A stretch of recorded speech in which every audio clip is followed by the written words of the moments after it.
Sekasedum Shaba, Ebese Wonjase.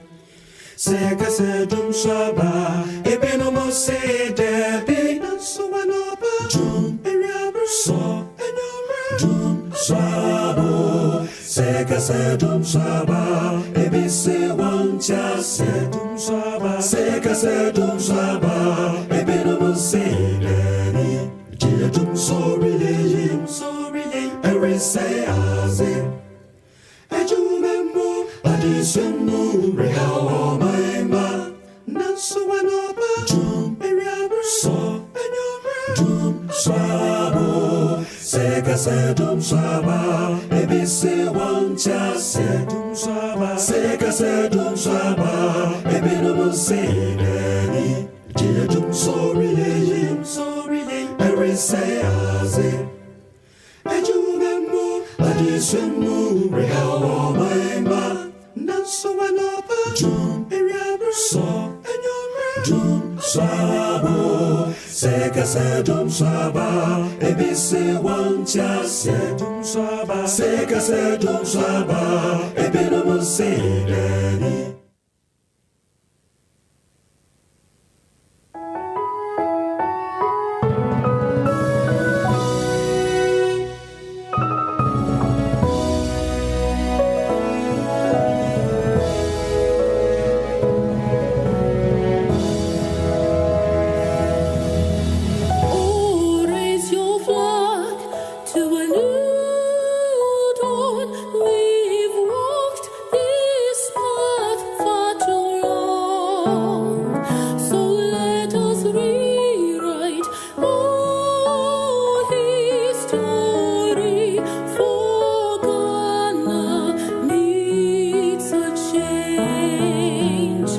And may the heavens rescue this land. We need a man with vision to lead. John Mahama is the man for us. Oh, Ghana needs a change.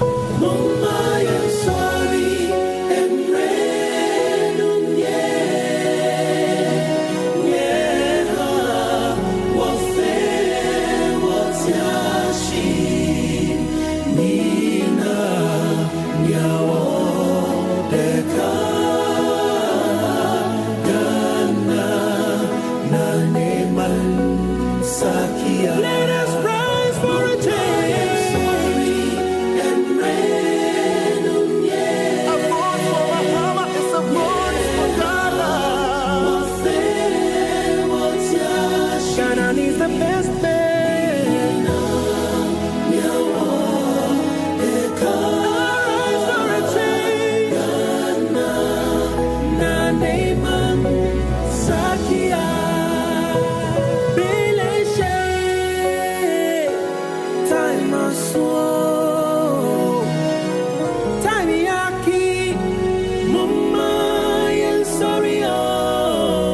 John Mahama is the man for us. Oh, Ghana needs a change. Let us rise for a change. And rain, A voice for Bahama is a voice for Ghana. Ghana needs the best thing. Rise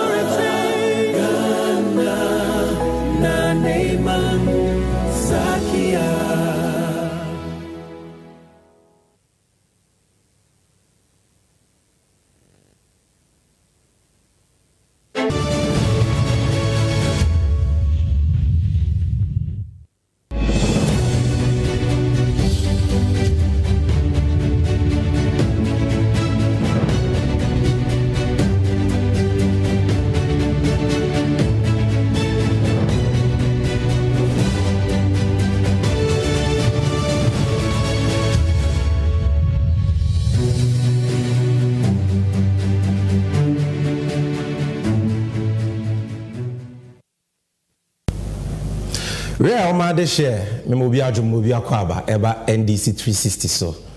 We are Jumedio Strong Kwa, NDC Amanyuku, Yashe, see the Bodeuro, Afanshe, Pane Nepa, Yura John Dramani Mahama, the visionary nation builder, any NDC Amanyuku, Yawama or my Ghana, na Boawam Wetmia Twaba. Pa, come the 7th of December 2024. And at the Chiba Bremai about the NDC's 2024 campaign in Ayade Emunche Chimu Ebreo. A hassle and a mamubonia Ecosoya Maigan Mua, a dear which send a Kodanda Babe to a month for sono. Ye in Seminole Makuma Cotisacha Chedia Nantia and Marco Dakra Etiasia. Now, we shall for Winnie the Atosomi and Sa, yeah. This is the 3rd edition of the NDC 360 show. Midiane Samijenfi, Miachame Hene, Emma NDC Amanyuku, Musonfua, Debiamede NDC 360 Jumedie, Ebremo. Jumedie, you know, say you can watch it live on 5 TV stations: Unia TV, Angel TV, TV XYZ, Loud Silence TV, and Weasel TV. Yet that all these TV stations are say Omofe Jumedie on their very esteemed platforms. Now, there woman say, if you don't have a TV set, you can also watch this program live. All you need to do is to go on Facebook, on our official NDC 360 page, on YouTube, NDC 360 official, and on X, the one our friend at Twitter, NDC 360 official. This program is being streamed live there. All of you are more Jumedie free chichini benche yenina yechia wubia yedamwase munimwa Jumedie intimi nywe pay. And what I want you to do for me is to like the stream, comment and share. Like we did last week, I'll be taking time today to read a lot more of your comments. So let your comments keep coming, whether you're watching it on YouTube or X or Facebook. We will dedicate time to reading that. Now, Abusianfo, Senamidi Kansi Chimun, we at the 3rd edition. Now, when you say about NDC 360, a Jumedia Yedisuadia, Efa Enyema Ekoso Yama Ganemu. And today, Yenemu Wonkomo Bibridi. This show is going to be a very, very interesting one. What are we talking about today? And I assistant Jumedia in format Kakra. In say the moment of truth be the kind, and you recap of pa. Yeah, started with lest we forget. And unless we forget, ye didn't come on afa. The kwesi broni friend of ICT. E be my friend of digitalization. Me de betwi kasamua. Na che say abefo ntentine ene ehun adwuma ehun hyehyɛ ya. Yewura John Dramani Mahama ne NDC Amanyuku. Yaye. The legacy of John Mahama in the area of ICT and digitalization. And no one common and ye be dino unless we forget. Na ye no pa. Na ya the NDC and you not twaso tiawa and the NDC and you nebeboni tew. And we are talking about the promises, the policies, the vision of the nation builder, His Excellency John Dramani Mahama, for you in the area of ICT. And what NDC has for you, what our policies are in the area of digitalization and ICT. No, NDC and you is for you today. Stick with me and you will be well informed. Now, here now made the moment of truth editorial now Abrel. And today we are doing Corruption Tracker episode 3. And on Corruption Tracker episode 3, we are talking about corrupt payments for no work done part 2. We say the part 1 Edikamba, which has to do with Kronoa Akoso in relation to the so-called Pualugu multi-purpose dam. Ye raba womiani MPP fwa ye di jumedi ni share wonsano. Omayo omei frakadam, no ma yesika ne basamo omai na risika twitwili die. And then I will be talking to you about 2 scandals. Ebema oraho, but the kind of people governing our country, so that you can make an informed choice come the 7th of December 2024. So this is NDC 360. In free here. Tell a friend to tell a friend that we are on, and this is going to be a power pack show. For those of you watching on social media, I want to repeat, kindly like the link, comment, and more importantly, share it so that we can have a lot of people watching. Baby, it is time for us to go for the recap. And until watch this for me, I'll be right back.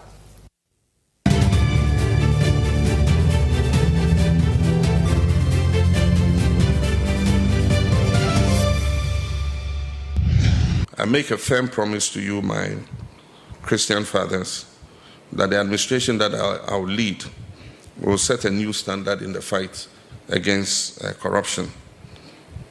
We will fight the canker of corruption and defeat it.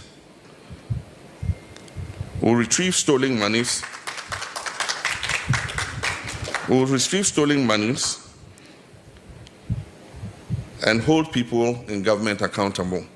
But we're not going to pursue just regime accountability.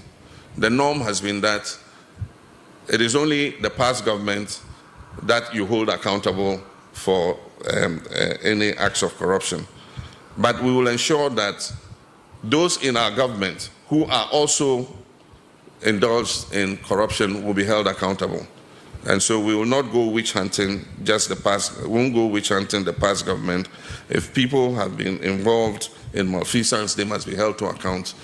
And if people in our administration also follow the same path, they must also be held to account. It is only that way we'll be able to get a handle on the canker of corruption. Ghana needs experience and not experiments. Ghana needs a leader who will hit the ground running on 7th January 2025. Ghana needs a leader who will not be given an orientation and excursion through the Flagstaff House because he knows there already.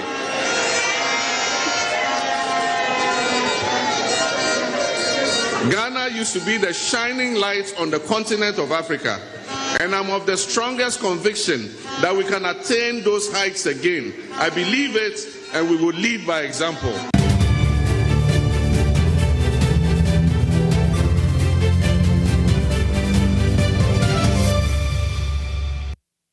Mama, to the recap, near the Bremen, you just heard from the flag bearer and leader of the great NDC, the incoming president of the Republic of Ghana, His Excellency John Dramani Mahama. First video, no, I'm here, no, kasaba, katajesheni proye, any day, Sagana for ye mwanu nyamia dom ye betina kunyaswa, na baimbe ye afa katajesheni proye kohono, was Ishemua, one Ghana. And sorry, kuku Ghana, whether it is the Christian Council, the Pentecostal Council, all of them are so for a kuku daya, a Ghana, a yenshemu, Nansane, or de, Nandiswadi Hunuma or my Ghana, a two and him now was one more and a one piebo. It was a very, very productive meeting. In subsequent segments, we'll be bringing you more from that meeting. But here at this particular meeting, I won't hear and won't see Yadia on the recap. And they said, Katasheni proye. Katasheni proye. Katasheni proye adia edi omainya. And for that reason, we must uproot it. We must fight it. We must make corruption a high risk enterprise. Now, the Papa Mahame can say, "Oh no, man, may corruption clearing agent. Or may katasumu muaso enfa katashene proyeho. Eyene muano ba.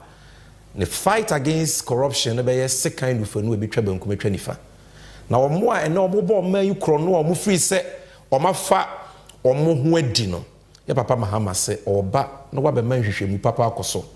Na ye di omo asem sika omo wi anyina no ya gye ama oman no ne ya make sure se ye di sika na ye mpuntu nyuma e de ahoto ene nyuma mpuntu ebebre oman ni nyina na de embe de kra ne se wo se enye aban a atwam ni nko a ba ono ne party mu nipa o de omo beba aban mu omo bebo kro no so no oba ensure se emra no be ye adwuma na munim se John Mahama onkasa kwa o se awoyo na waye bi so da. So we saw how he handled the JIDA case when it came up. The National Service scandal, the bus branding scandal. He is not a corruption clearing agent. And if you want true accountability and a genuine fight against corruption, your surest bet is none other than His Excellency John Dramani Mahama. Now, he also spoke about the fact that we need experience and not experiment. And not the yetabo. And that statement, very short but very profound. Because baby agana edruno, yentimi for mining much askili, yentimi for mining kosho bia. Ono ankasa se, and no kasam chirewa, or chano wabase ujuki or yujuka debi. Such askili no. Yentimi for Ghana. Mosacha scaling. Let's give Ghana to a serious person who's tried and tested. The new Mapaye Nina Yahu Bida. And just somewhere.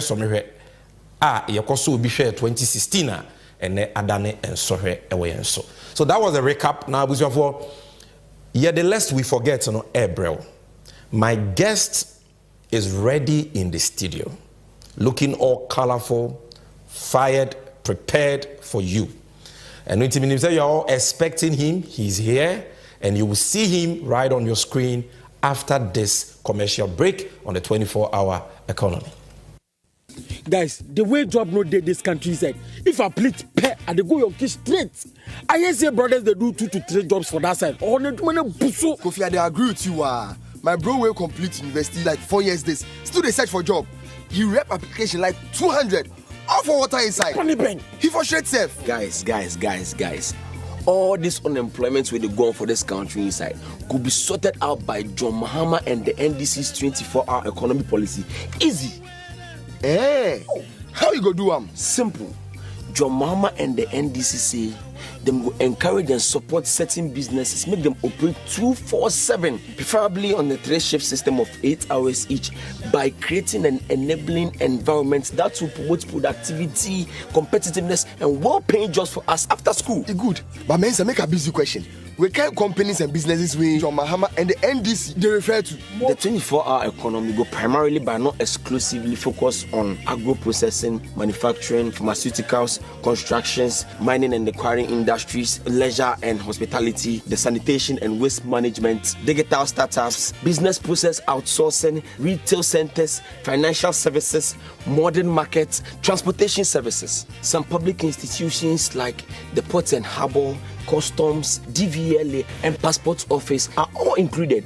What the BME be saying, there are no limits to companies and businesses who go benefit from the 24-hour economy policy. Mensa, you sure say this 24-hour economy system go few way?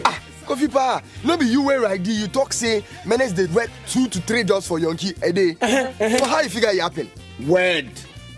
The 24-hour economy, they happen for UK, France, Germany, Sydney, even in South Korea. So it will happen for you. See, this idea be very sweet. I'm not gonna lie, it be very sweet.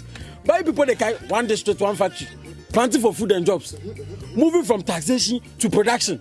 Where these ideas all pass, here all 10 beans. That be me my problem. Trust. Guys. Make you not forget say or see a day your John Mahama and the NDC we build the Atuabo gas plant. The Terminal 3 for the Kotuka International Airport. And the Meridian Port Service Terminal. We right now said it be the second largest harbor for the West Coast. Weigh them all to the web 24/7 as we speak. Then man, if you happy no, guys, me they talk something no. For trust there, John Mahama they start to among all of them. Vote for John Mahama, the nation builder, and the NDC for a 24-hour economy. Ejuma Pankwa.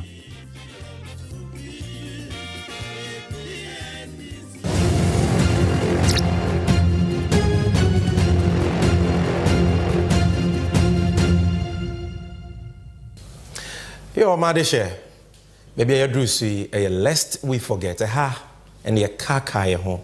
Efa enyema ihia. I was say a kai. Need me bua maya to about pound come 7 December 2024. And today, unless we forget, like I've already told you, we are discussing the legacy of the visionary nation builder, His Excellency John Dramani Mahama, flag bearer and leader of the great NDC. Now, who best to talk about this than our guest today? Your guest, ye know ye Swafwa Bidiechi, Deputy Minister for Communications. Emrana Ira Mahama Yomampenyi from 2013 to the 7th of January 2017. Menemo Kase, he's one of our parliamentary candidates, specifically the parliamentary candidate for the good people of Eke, Ebra, Asebu, Kwama Kese constituency. He's one of our finest brains, my good brother. He's Honorable Felix Ofosu-Kwakye. Honorable Eba Wakwaba. Oh, yeah, Niasami.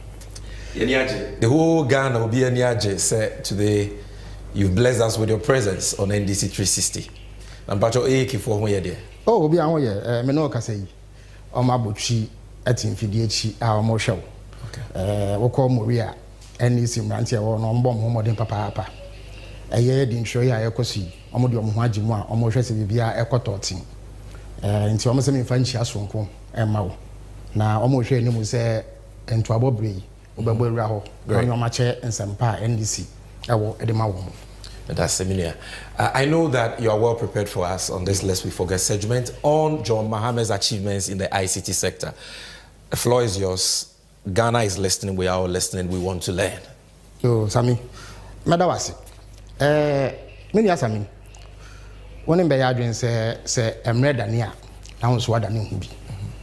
In Tibeye, in Fika Crane, and the Riasia Fanena, Quanya.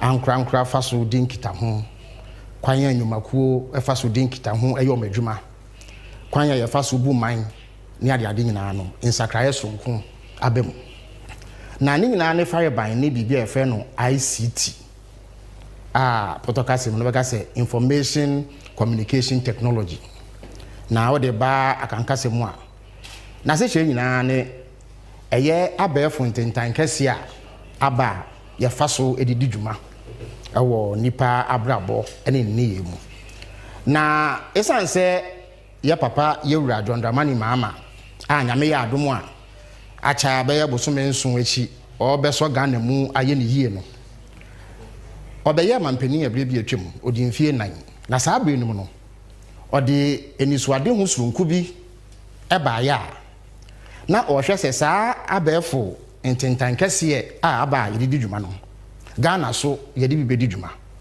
na etene bebia na ankrankuma nyumekuo aban ene ankrankra abrabom nso no yetumi dia yedwuma na osusu se ye de saa ena kanko ni mpuntu a ye pe no ebe ye wano Ghana sikasem no ebegine yie na yemfefo a omoso wa ma no ne no ye ne omo atentam na yetumi akasa yenso ye de ye ho so oman na saynis wade hu obi bebisa se ekowie sen ne krakra ene sen ehun komodie ena mpese mini wudi no esan se obi namwa obo no ho safo hene a bebi a onu ya bibia no opese otwa ababi firi ho nti ehun hia se ye kyerensem mu amaganafo ehu asem no pumasibre ene edwumason a yewura Mahama bedi ede bo Ghana e wo saa aban kra bata no na se wo ni nyina atofa saa abefo ntentan kase a ye fa so kyekere oman ede hyehyɛ sikasem no enema mienu ene gina so de edikan no e wo protocol no beka se digital infrastructure ese utintim mfidie na wonya akande a wodi bedi se adwuma no ansana ewie peye se utintim mfidie no na wonya akade no a ewo se wonya bibia wodi san mfidie na akade no ede beye eno ne yefre no digital applications na saa niema mienu nyina owura Mahama bo ne ho modern soronko a oye adwumason a se wo ba Ghana bakwase mu a wo me se aban abakọ aban abesenko impenifo aye bi ansa na owura Mahama ye ba se yebeka no kra owura bi yefre no Edward Salia omampeni Rollins abenmu no oye oswafo a ohwe nkitamudie ene akwentu de yefre no communication and transport ono ena omo ewo nimde wo saa nhyehyɛ hu agitum se oye ni nyina eja the father of ICT revolution in Ghana obeye bi koyi ena ebedu omampeni Mahama so se obeye Ghana mampeni saa bre no so na waba beye communications minister twem ama se wo ka abefo kwan a yefa so dane nneema ani a oka ho bi pa nipa dodo na abo na baso se oye bi e de boae no obeye mampeni no saa ne ma mienu otu ho anamo edem potin e na oye yenti a e wo se yebo na baso na se ne no ohyebo bi fa ho a e wo se ye ginidi e ho nkomodie e na ye bedi nti best retiefo ene ahwefo se omenya abotire edi machi e won nsem kan ya me bekan mu edi kan no John Mahama hye ne nso se e wo se ode sikapudro ewura eye infidie ne akande a yehia ye de beye saa ICT ho adwuma enu nti no o hye ne nso se adeɛ baako a ɛboa ɛma ICT ho nkitahodie no ɛkɔ wano ne wie pɛyɛ no ɛne deɛ ɛfrɛ no fiber optic cable ɛyɛ ahoma bi a ɛnam nsuo ase anaa asase ase a ɛmfa ne sɛ ɛyɛ kanea hoɔden bi wɔ mu a ɛno na ɛboa me yɛdi saa nkitaho no nyinaa nti ɔyɛ Ghana mampanin no ɔhwɛyɛ adi sika hyɛ mu ɛma saa ahoma a yɛfrɛ no fiber optic cable no ɔde ne tenten bɛyɛ kwansini apem baako 1000 kilometers na wei no ɔyɛ ma sɛbi nkuro nketewa ɛne nkurase na saa ahoma no etwemu fi nkran kuromantam mu ekopie boku ɛfa mantam maako nsia ɛyɛ 6 regions ɛyɛ nkranpompini mantam ɛyɛ fra mantam oti mantam etifi mantam etifi epueye mantam ɛna etifi atɔye mantam ɛfa mensini ana districts maako eduonu nsia 26 ɛna afei nkuro maako ɔha ɛne ekyire na yɛde bi ekowie ɛyɛ suapɔn kɛse a yɛwura mills ne mahama ɛbɔ mmɔden ɛkyekyere no ɛyɛ ho ahenkuro a yɛfrɛ no UHAS nti ɛhɔ no bɛkɔ no ɔmo abɛɛfo nkitahodie no ɛkɔ wano paa ɛsan sɛ yɛde bi ɛkɔ hɔ ɛno akyi no ɔse wayɛ sɛbi nkurasefoɔ ne nkuro nketewa deɛ a ɛwɔ sɛ otwa n'ani hwɛ nkura kɛseɛ nti Ghana so ne ihu nkura kɛseɛ bi ɛso sene nkran ɛne tema nti ɛhɔ no so no ɔde saa ahoma ni bi ɛto fam a na sɛ wosese ne tentene a etwa nkran ne tema ho ahyia ɛyɛ kwansini ahamiensa 300 kilometers na we no boae ɛma sɛ wopɛ internet connectivity a wotumi nya bi ɛwɔ saa nkura kɛseɛ mu ɛno akyi no ɛnyɛ baabia ɛna saa fiber yi na edu yɛsan so wɔ abɛɛfo kwan sononko bi a yɛfa so ɛyɛ bi ɛno no ɛne yɛfrɛ no LTE/4G LTE na yɛpɔtɔ kasa long term evolution 4th generation kyɛ sɛ saa abɛɛfo kwan a yɛfa so no emu awoɔ ntoatoaso 9 ni nti na yɛ abɛɛfo kwan so paa yɛ modern a aba foforɔ ɛhwɛ phone so a yɛbɛda soro hɔ no LTE no wasɛm na ne yɛtie ne sɛ ɛsan sɛ ɛnyɛ baabia na abɛnya saa fiber optic yi anaasɛ internet connectivity nti ɛnkanka nkuro nketewa no na ɛwɔ sɛ yɛtintim mfidie ɛwɔ mmeammea ahodoɔ bi nti ɔmampani maama hwɛ ɛma yɛtintim wei no maako ɔha ɛne dunkun 119 LTE sites na ɛno no boa ma aban nwumaku a na ɛwɔ wɔ saa nkuro no mu nyinaa no ɔmutumi ɛka ho bɔ mu wɔ abɛɛfo kwan so ɛdi nkita ho nti sɛ yɛka internet connectivity anaasɛ fiber network a dwuma a ɔmampani maama ɛdi yɛ no now sami meisi me boaka sɛ aban bi ani wa sɛ dwumadie wodi bi wɔ Ghana bakɔ sɛ no menua I had also so mame because they were king asem kese are you saying say Ghana beto ho from Kwame Nkrumah pen so be seen aban bi ani wa in terms of investment in fiber optic why we be aban bi ani wa we kuchiri Ghana sika e de ahye saa dwumadie mu esene maama aban ba Felix me ba o na say omampani abedi akire a wotu franka ama MPP ɔde nsɛm bi atudwa sɛ ba saa de wodi hu nkomo fiber optics ya MPP aban ya tisui aye bi kese chen aban bia me pese also oboduam na yetie de okan na me ba wa yi ano ama me yo. It was very interesting when the data was provided. NCA has provided 6 fiber optic licenses. 6 since Ghana began. Just 6 fiber optic licenses. The first was provided under President Kufuor, which was Voltacom. Yes, 6, right? Of all the 6, 5 were provided under Nana Addo Dankwa Akufo-Addo and the MP. So, under the MPP, since 2017, we have licensed entities and total fiber optic network in Ghana that has been licensed by the government is 6,343 kilometers. 6,000, that's total. What the MPP has licensed since 2017 of that 6,343 is 5,610. That is 88.4%. This is data. And that is data that is in possession of us. We have to make that data clearly. So how can we provide 88.4% of the fiber optic network of Ghana and you say our digitization is riding on your investment? When we even started the whole process in 2007. So you have the data in your respective entities, and you should come out and let the people know when there are issues. Don't leave it to party communicators alone to do that battle. You have the data. And so let's help in educating the people, otherwise the propaganda will take over. Minua, so omapenya be de chiro no say o data about fiber optics or more than 84%. Enti de ye ka ne de no kwebia ni. Baumia okasai denso wan kahwe. Asem okan no eye hodo rather sim. Eye boside mu ka. No kre ba ko kre nim. Enu nti na MPP communicator bi entumi ni san komo no.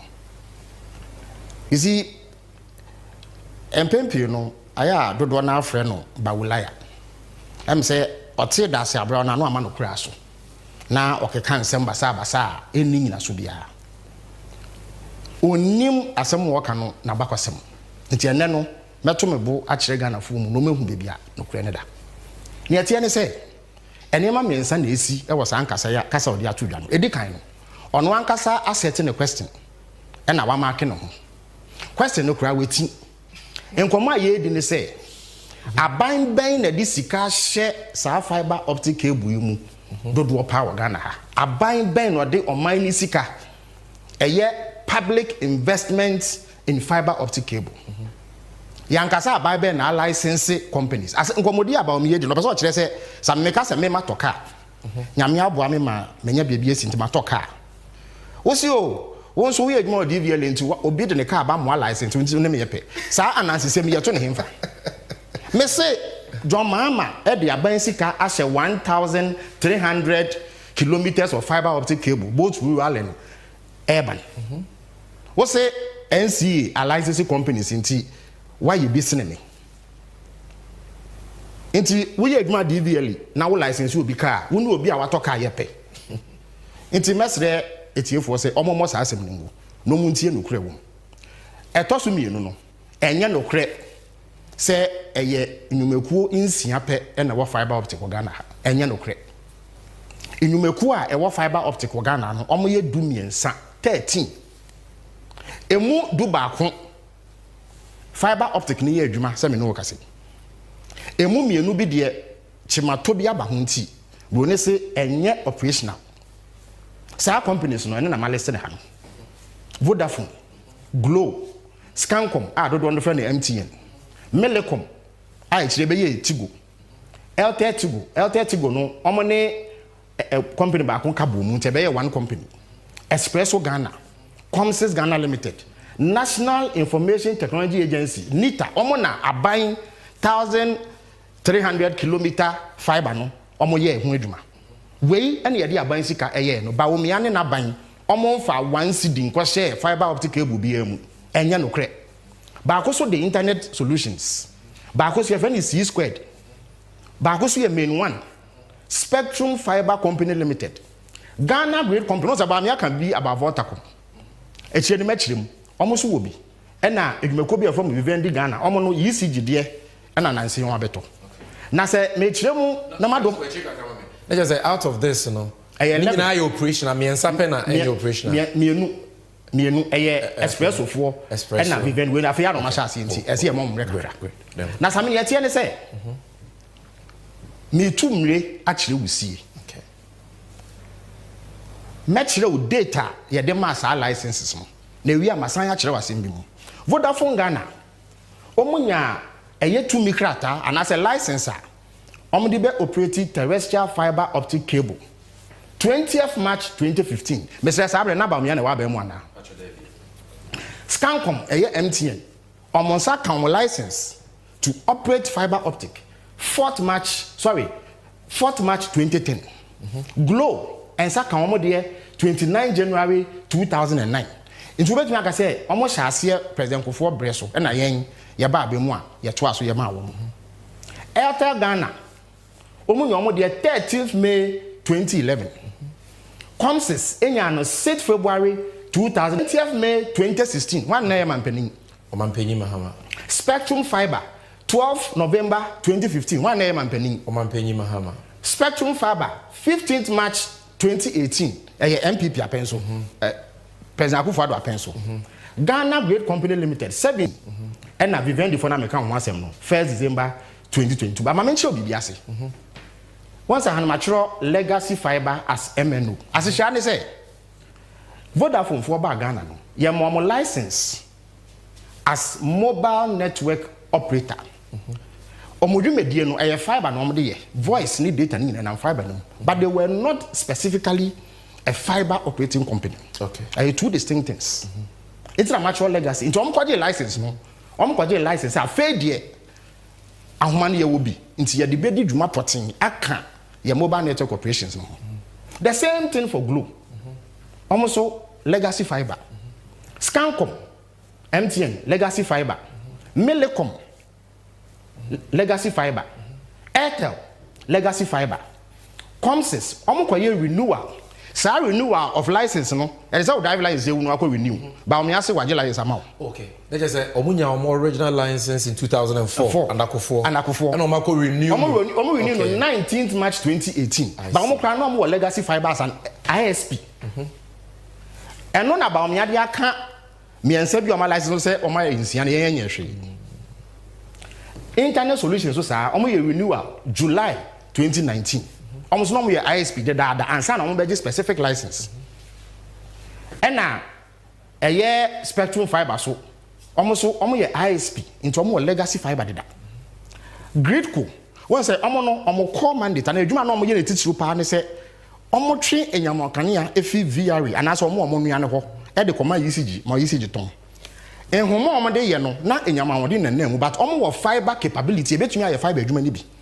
Inti echero mu se sa de nfaso wo mu into omo tie adwumakuo bi a ye fe no Voltacom no mo ye sa de ma wo mu na nse ye from Greater edin wo from de amom ho no inti omo no 7th May 2018 omo nya specific license to operate a fiber network. And na group Vivendi de ECG for omo so ohuma na omo de twen enyama ahoden no they have fiber capability into omo so be ye bi. Inti in terms of licensing no kura wo muni enya no kra say fiber companies are operating now we are licensed under MPP. It is not true. The chat no enya no kra so say there was 6,000 kilometers of fiber say about me eka minu ma kwa echi kaka na ehade it is just what say a omampenyi Mahama ne atamels de no baako mienu miensa 1 2 3 na 4 Airtel Ghana de no be about 4 and 5 so what the friend say later for the 5 yes 2016 de no so be can 6 yes 15 May 1 7 exactly okay let's just say 7 out of the 13 exactly. You have here and Mahama and Mahama and kakre miensa pe and aba Akufo-Addo apenso okay but almost the renewal of licenses miensa bi aka ho instead about bi aka 6 no okay inti asemo kan nya no kre okay I see the chatwo osanka say there was 6,000 kilometers of fiber so me say asem no so nya no kre there were 37,938.07 kilometers of fiber nteno so wati enya so wati enya no kre wokas wati a na asem no no mu esuko Vodafone for 8,380 kilometers Glo were 2,260.27 kilometers Scancom and MTN almost 9,653 in terms of market share no almost the highest and Airtel so 2,122 Nita for 1,193.65 Internet Solutions 138 C squared and the Ekeka so what per market share in terms of percentage of the marketer Vodafone was 22.06% Scancom send me kind almost 25.41%. Nita was 3.1%. MTN. Sana I'm already started Scancom and they chiri ebe MTN. What can you now boom 37.983 thousand kilometers of fiber. It is asking about me kind no. At the Kuntia MPP communicators into me kwaka no. Eno no enya no kre. Into me san kan sisu dia. Abandi e niga na abakose mu a. Odi o man sika aye fiber tentene esene Dwoma Ama aban. I think it is the absolute truth. You've settled it. Inti mesre say you be back to slide na matoa edwuma Dwoma Ama ye no so. Good. Aha, nti we infrastructure relating to fiber and LTE network. Okay.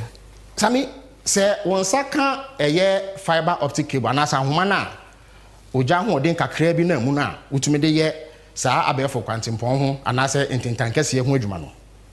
Na sa wodi ye adwuma ehun sunsuanso no hemfa na obekra no. WhatsApp messages a wo ye ni bebrebe. Text messages, Facebook and the eke ka ho pictures are download and the eke ka ho hemfa na ya odigu. Sa wo phone no ewo baby a ye kra no your friend storage. Na so we no ye wo ankrankra de kitiwe bi a wo ye.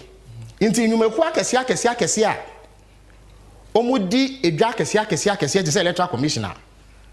Omo what na so omo ye registration. Nti me fa so me wi ne e benya be 18 to 19,000 voters. Sa information mo de no e so omo de kra ne baby. Baby omo awo mo system a omo use. But omo ni bi no.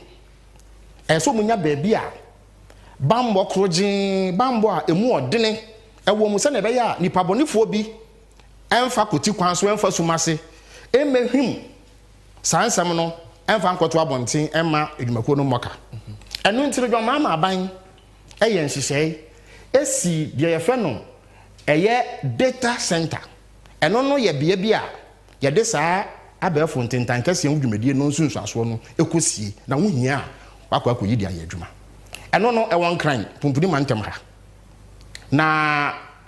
na ho oden anase kwanya na eda ho no ye fe no 600 rack space eye tier 3 chese wo hihya eno na etoso miensa ewo ne papa eyemu na esanse sawodi nkoso enyina egu kenten ba akum na se kenten ne fito a ebefi wo nsenti no ye san ye de fe no eye backup ewo menu mienu nyina school KNUST send your can school the annual tech nti hoso no 45 rack space ye protocol me free be single point of failure se ochine bi atorenchem bi si na me fan se ensuo kese bi be yiri eye data center na se oja kese bi tom na ehye a hemfa ne yefa nti de wo KNUST no ye de ensam wewo eye data center won kran no ye de bi ekosi ho na daachi bi betu yan yetumi akwakoyi wow eno so Dwoma Ama ena ye inti data center no anu ni e won kran we de ya eno ani wo kọ ase ha omutu amna donko beye abrosan be mienu miensa dynase no ase ho wow e ho na mfidie nyina awo na wo kọhwe we kra de kakra bi na metwa de a kire wo kọhwe mfidie gu ho a enya asem ketwa eno Dwoma Ama adaroma baina na edan wa ho sem e wo ne se na meye oswafo abi de chia mehwe nkitawudi ensem na me office wo mantene mu da krokra na yefi aban mu ena mpifo ebeje ya ne no o ma se o ma no se no ma se no no enu echi no o ma peni ma hye ne nso se ye wo eye sa ahoma bi a ye sha asase ye san so wo data center e wo akade ahodo na emom no se ankwankwa adwumakuo e pe baabi ayo madwuma hefa no meye no ade so mo akosi o mo dan eboka e hyehye mfidie ne ade ansa no metumi aye adwuma no enti o se meso sa ankwankwa no enwumakuo na se na mafasa akwa no so ama mabunu dodo beye empimudu enya adwuma ye na mekire adansidi e wo ho no se yekọ yenimu kakra enti eno so ne yekofa Accra Digital Center e de bai Accra Digital Center no protocol kasem no your friend no grade A plug and play facility as jene say eye baby a yesiesie it is a way Accra do say wo pese wo han bi na wutia ho ka na de udwuma no abeje wo fidie na wo de fidie na hye baby ese o de hye nti na friend plug and play what do feed any buy ya what they say the BS audition now would do Juma. And what you know, Yashem will say, Sir ICT and the broadcasting who you media yedino. I see a young Amradwa or didn't anybody actually, Nanny Pebby and Yadi Omope. When they say it must be strictly regulated. Into after 1996, Rollins Abano, Edem Miracle Dime, Mashebeda, if I know Act 524. Say ye bet power do Mekobia, obey Amrado. Na or de Emra, Asher Omwa, Edi Juma was Sa and Crabatan Hono. Send a beya on my family accounts with Juma. Into Yeti NC, National Communication Authority, 1996. International Cracker, NDC, Abakosem. Na NCA no more said they ni aswaya esefata. Esa say aswaya no e so mo so nya mfidie ni akande a o mbetumi e de di dwuma enyumeku a e so mase no edi enyumeku e bi broadcasting e bi o TV e bi o radio ntina so beti no yakwato radio station mu yato TV station o mutumi tina maso e ho ehu de ekoso nti o so mo nya ba bi a o mbedi se adwuma no nti NDC aban no esi aswaya esefata e de ma wo mo a mfidi pagumu a omdidi omudwuma en wechi no se wo amrado a ehwe de wo ene abefo ntintankase yeso a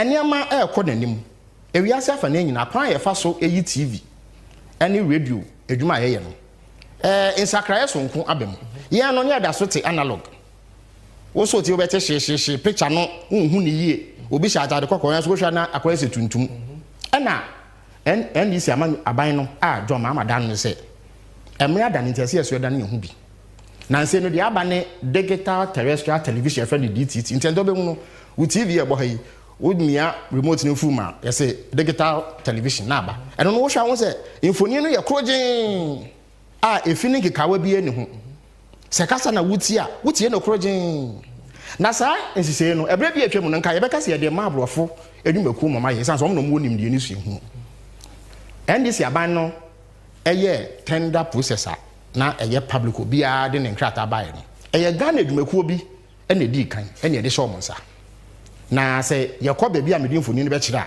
omo ye edwuma ho te papa nti eno so eka dwumedi adwuma ama edi ye no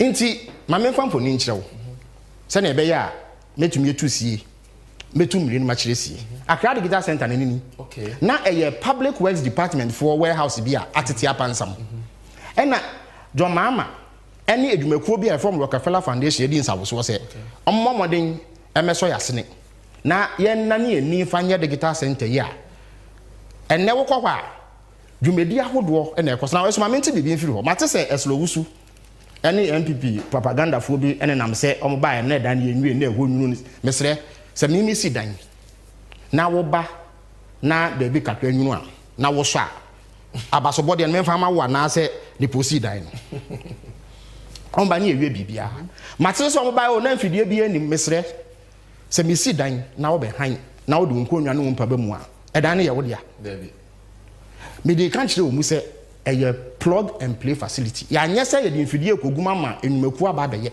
ye si wie ye no by November 2016 enwumaku mienu e de nkrata abedan yen se omopemu ayemu adwuma na monfo fi anto atanti enjumi enwie anse ye fi aban mu but now the place was set up. There are different strands of ICT operations obi wo ha oye de friend call center ofa edwumayefo a se wo pese wo frɛ baabi na ekosi obi so ansa wa direct wo ana wa ma wo information bi a na wa frɛ ekosi wo call center setup ni different from obi a person oye business process outsourcing ya kan outsourcing e just say wo edwumakuo wo susu se e ba ne nkuntabu a eno no nya ade a so da ya ade ho nti wo kofa edwumakuo mo de ne se omo yesika se mo nkuntabu am hwe so ama nti you have outsourced the accounting function of your job am edwumakuo nti edwumakuo bi wo ha omo ne edwumakuo bi wo amano ne wo nsawoso nti bibi omo mpɛ so mbɛn no omo ye mo but esan abɛfo ntintankase abɛnti no omo tumi dinkita ho ma edwuma no kɔ wano nti bi obetumi akɔsɛte apa wo setup no will be different from a call center and no your friend BPO business process outsourcing BPO nso no wo setup be different from a passport application center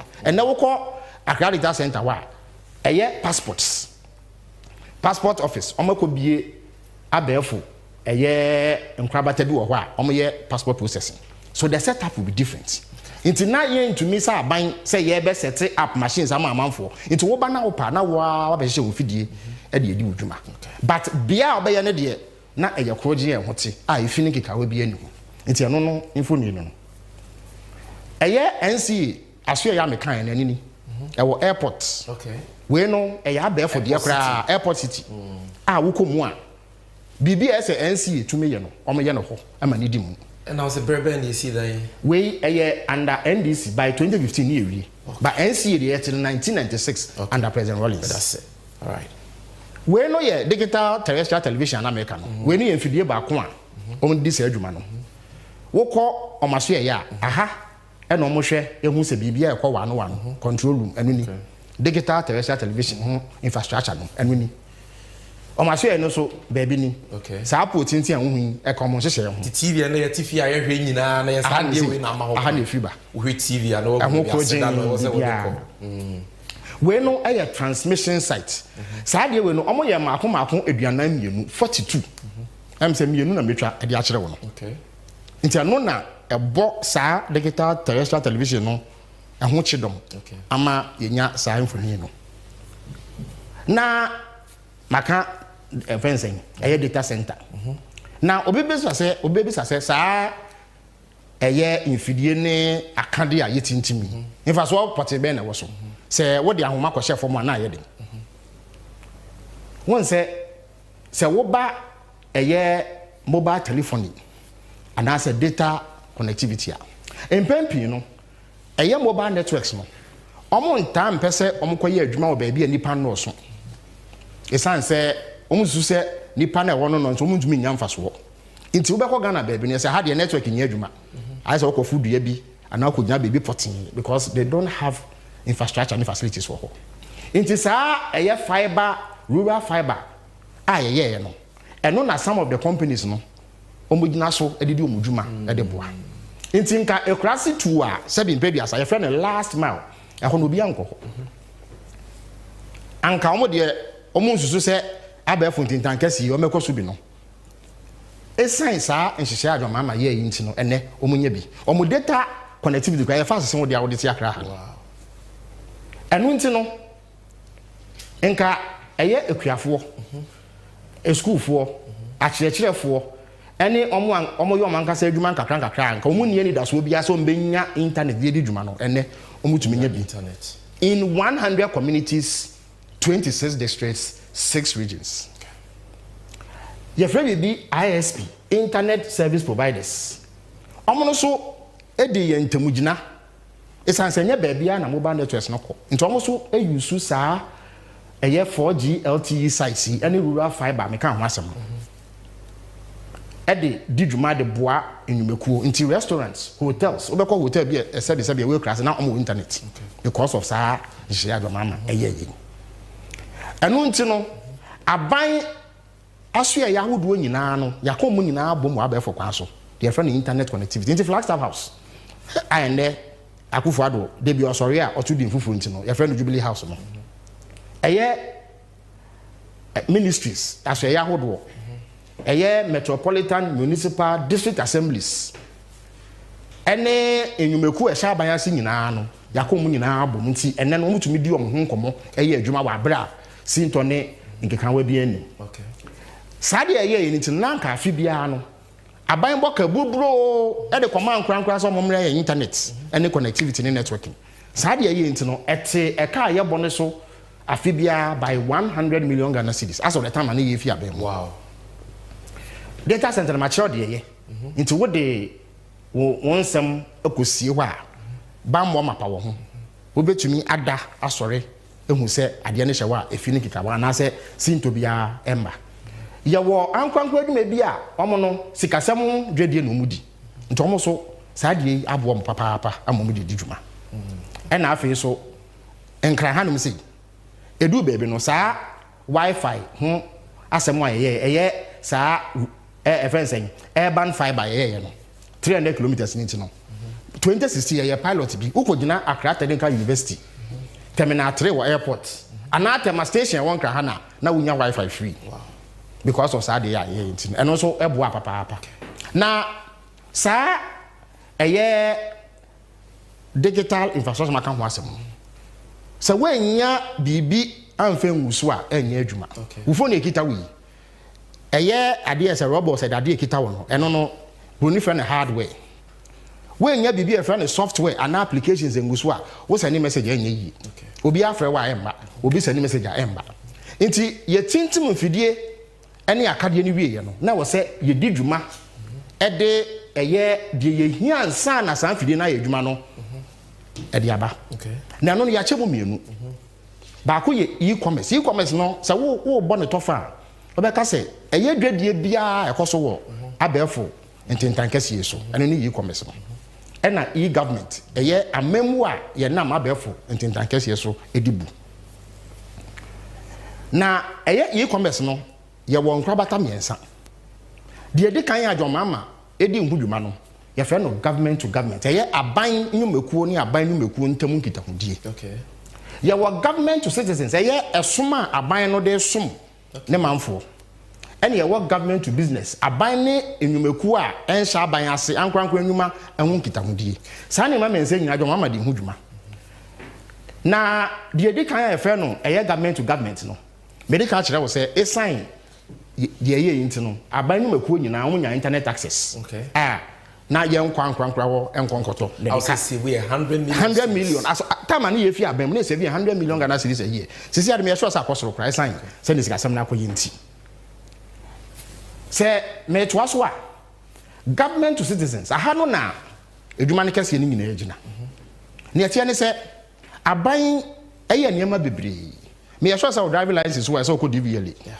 say wunya passport de tukwan a e say wo ko eye passport office se bi wo ba na e se wo ko training din wa ban mu a e se ko pe birth certificate or birth and death registry se bi se wo dofo bi ana obusu eni bi e ka ba bi a e se wunya tumi krata ansa na wetumi esie no death certificate MPP no na nipa enwinwi se wo be ko passport office na emrantie bi egina wo so me Goro boys se wan fa sika bi anhwo mo mfunu mu a enya de ansa be ka passport no wa no se wo ko DVL so a sa Goro boys bi egina ho number bi opa bi abenye bi na mo ebo no be kosoro nti ye yes ha de we ya ye fa abefo ntintankese su di sa adwuma nti no emma nipa nkita hodi a na ewo sa de mu no ebrase na se nipa nkita hodi ebrase a pro ne gata se so ebafom na afi so enka kane no na aban nwumekuo mu ntumi nni nkomo se wohia bibia so koje fa alwa ha na de akwa ha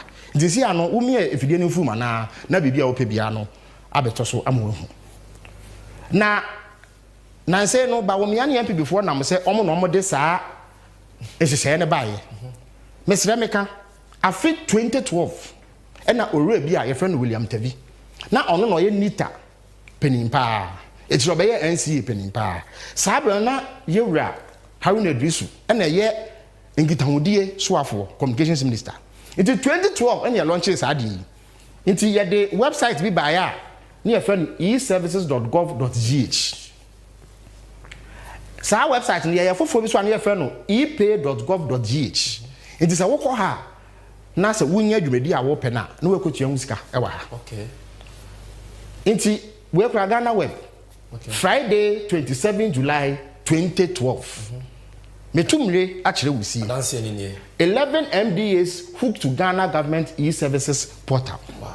2012 sabre no na President Mills akabe bi enam yensa pe na how na edusu yo so afo a wo hwe nkitamodie so nti ano na ma akwanya ma afi no ehu hia so be nante akoton krata afeli de wonsa hyase na asan de akọ passport ana so pro birth certificate asa wakoto krata e de wonsa be hyase ansa na de akọ driver's license so ehu hia so be ko DVL ansa na wutumi apply online nti sa de baaye na ma sa adwumadie no etumi baaye me ne wo ka sei aban we baaye no mo de eservices.gov no ene epay.gov no abom nti akoya de baako na mu ya de o meto ye nti betu aka say eye nsakremu kakra bi no mo de aba na mo menya de fofora ba omia anan pipini bi e de aba sami we ye kratafa etoso oha ene eduonu miensa 123 e wo ye green book ni mu okay green book ya published in November 2015 it is answer makan na ye capture no wom na 1 year and I say 2 years answer na ba me abe vice president ye de hu se obe bisa na yakwa kofa be shi okay enu ni it's DVLA for Bet and Death Registry Ghana Police Service CID Ministry of Foreign Affairs Passport Office me who immigration maybe on a passport one now we can online passport let's just say asemwa MPP for kase ba womia digitalization champion be the online passport application ba na nokre eye nkontompo eye nabraba se woko ke omeka se eye akohwisem okay inti menim se emergency chinchim mu fidie no fruma no me de infoni bi ma wo mo se nkom betumi an konfa nto so yenti okay let's have that video to settle the issue of online passport application the other buy. We inherited a problem of no unique national identification system. This has been with us since independence. We have implemented the national identification system of the Ghana card. And we have today 16 million Ghanaians with unique identities. And that is a major transformation. And maybe a lot of people sometimes don't even appreciate what the impact of the Ghana card is. But if you gave me 1,000 interchanges and a Ghana card, I'll choose the Ghana card because it has more impact on the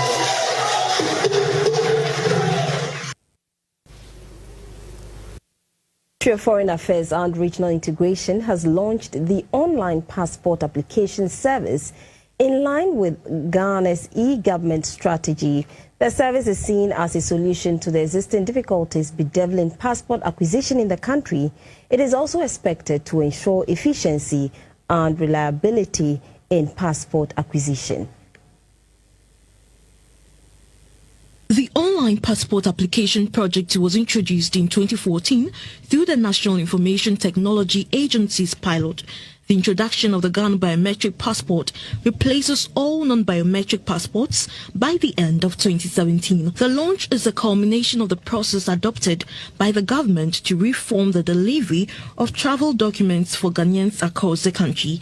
According to the technical advisor of the Ministry of Foreign Affairs and Regional Integration, Ambassador Leslie Cushion, who doubles as the chairman of the Online Passport Application Project Committee, applicants can make payment for the process through EcoBank, Zenith Bank, GCB Bank, mobile money transfer via Vodafone, MTN, and Airtel, as well as their payment cards. Foreign Minister Ms. Hannah Tete said the system will help the ministry deliver the highest levels of customer integrity and international standing of the Ghana passport while improving on the security and issuance system. Depending on a range of factors, we are aiming for the following delivery deadline: a maximum of 15 working days for a standard application, and then a maximum of 5 working days for express applications. In due course, it is anticipated that the ministry would introduce a premium 24-hour passport delivery service to cater for the Ghanaian business community and frequent flyers. Ms. Tete said the service will be expanded across the country by establishing passport application centers in 6 regions. And I'm optimistic that given the amount of progress that has been made in that regard already, very soon we should see that every region of the country has a passport application center. The online application service is expected to help reduce the involvement of middlemen in the passport acquisition process, reduce typographical errors, and shorten the data capturing procedures, as well as speed up the workflow for the passport processing and improve passport service delivery. Now, I was going for Yadamwase. Adansia era fellows of Uzukwache access for no on online passport application on the Abuatram. Inti Bamiaka so no the online passport application by a Yonkontumpu, a Nabraba. Thank you. Ushiana Sinifu. Thank you. Na sa a year abe 10 times we did bind the buyer. Answer na Yunfia Bemu.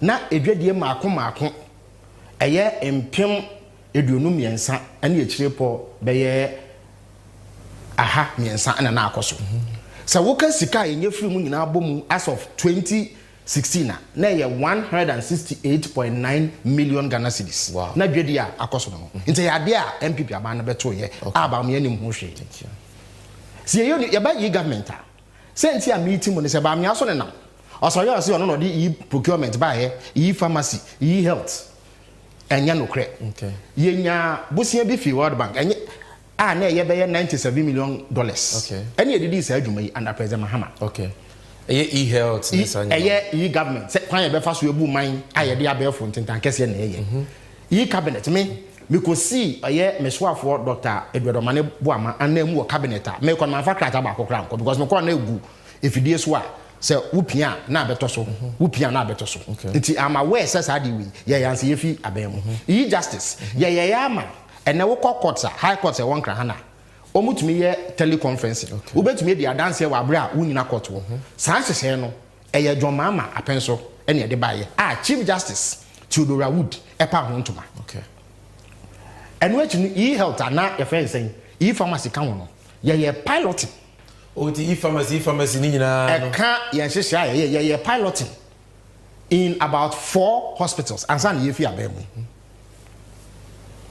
inti sai mu meku a sha ban sin na Ministry of Communications, Trade, Industry, Judicial Service, Public Service Commission ne kan hu nyina o mu nyina de o be share sa de na se a emom adwuma no ko wa no inti bibie ni wa ba me ye no foforo ne ye chense ba ko e friend yi procurement no eka ye bon no ye $5 million ye sha ase ne ye nwie inti oba ye no ena ye wie ya okopa ho ntuma ena no abeje ho fa say ono na ebinu so ye champion dem e ya de a wa ba beto enye na daye so anase ne niso ade hu semi free wa hospital na mekan no Kolebu teaching hospital Kolebu polyclinic wa regional hospital and Zebula district hospital ya pilot is e-health no by 2016 yi just na mekan wa se ni e ya de wo ho deda e parliament woko parliament ya de omokrata no gu infidie so ye de friend of software requirement specification document any hwehwe mu se be ye ansa na ye fi abemu nti o meto aso keke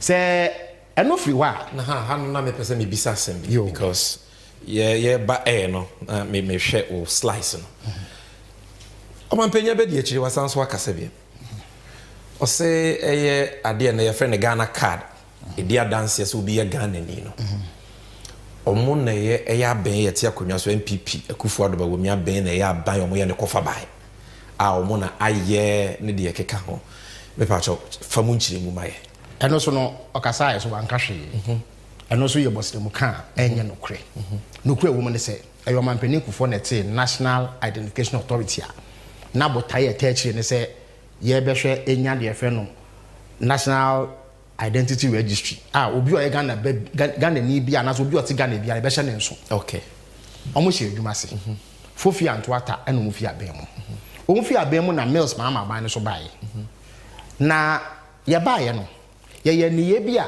e ma Ghana card ni tintimi ansa na ye fi akonya no so de edi kan ye ne se ye de mra bi bae a ya to din se LI 2111 eno na hye Ghana ni ba bia kete se wo pese ye hye won so na wo di sikasem hudwa anase bibia ehia hyenso de a ade se Ghana card yes enya de obetumi di se adwa no nti this is what made it mandatory to possess a Ghana card and sana wetumi aye bibi efa ahyenso ho en wechi no won se otrofo no se me dance ni wa abuchire ba me aba akonwa so no eni nanu ani nansa ena ote ba so nkuo bi se omo hwe adwuma NIA aye no na omo ntu nofo eno nti no eye March bosome 2017 ba so nkuo no na nipa bi eye adwuma o ba o me aso eye ka ho no omo de o manu December 2 dwa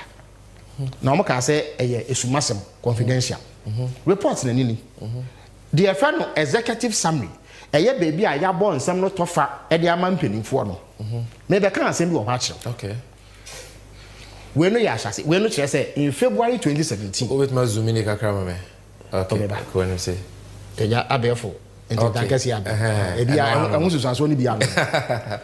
February 2017, His Excellency Dr. Mahamudu Bawumia, the Vice President of the Republic of Ghana, set up a technical committee to develop a roadmap for the creation of a single central database of biometric and demographic information of all Ghanaians living in Ghana and abroad, and all foreigners legally resident in Ghana. Specifically, the committee's principal task were to determine the viability and advisability of either A, building on data from any of the existing biometric databases to develop a national identification register system, I beg your pardon. B, building such a database from scratch for NIS. Say, me to us what? It's not your brain here. Say, maybe. Okay. Yeah. Committee no we in issue mono. Omo dey nsam no ko dan ba wo mia no. We no omo kan. Omo say the committee undertook a complete tour of the premises of NIE to apprise itself of the capabilities, deficiencies, and level of readiness of NIE to successfully carry out its mandates.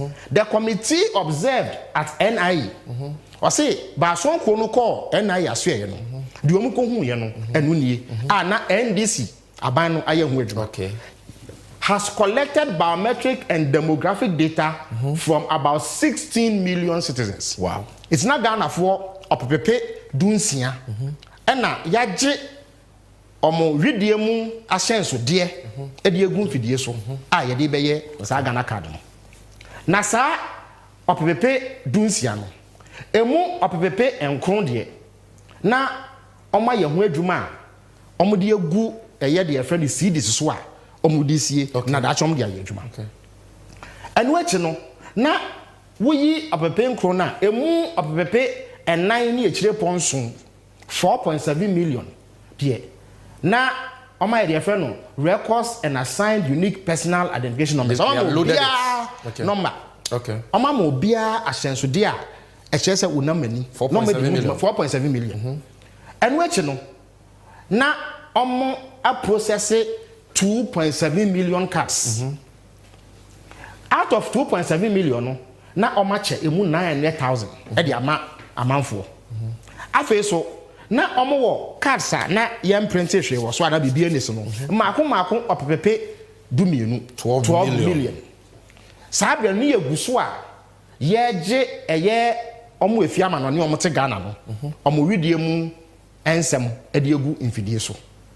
Inti wey and a committee Bawumia nkasa te ye ne beka che ne se yaye enti so ogina ba bi ka kire wo se ono ne ni so ade hu ne Ghana kada eye nkontompo ne na braba onye no kwafo good na eno kura da nchen ya committee no ma no akwan mi ensa sa wonfa so omo ka se de di kan no onfa de obeto ya no nya adwuma ana so mpo no de obeto ye no onye sakramu kakra na onto aso ana so mpo no pa onto ntwe no nkwafa from ra committee ne san ka se omo de se ko mo nko a nka de wabeto no e ya de papa enti Mahama Jamano no sana committee ne kan okay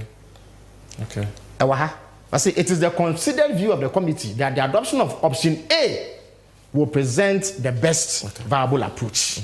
Nti omo say de ombeto ye no say e ko mo nko a onfa nya adwuma enu ano de aye na wo ko eye NIA for website a omo ankasa enum nsemuni omo say by a policy directive dated 22nd May 2017 government of Ghana directed almost say NIA to engage with identity management systems, a subsidiary of the Margins Group, to ensure the efficient rollout of the identity management system is amo betray yen and ana ya form adwuma so mo de emre ni ho nka me de nkrata edi mu pa be kire wo amo na obi a wo pe no san nkrata mbe ma wo na de ato 364 mo website amo obi akan bi good now me medase me free say enkomo no ne fe di kan on the legacy of His Excellency John Dramani Mahama no odi ya dumu asuko yama entiase aye adwuma obi ani say John Mahama stand store meje will tell your concluding remarks on this first part na ya short break ye ba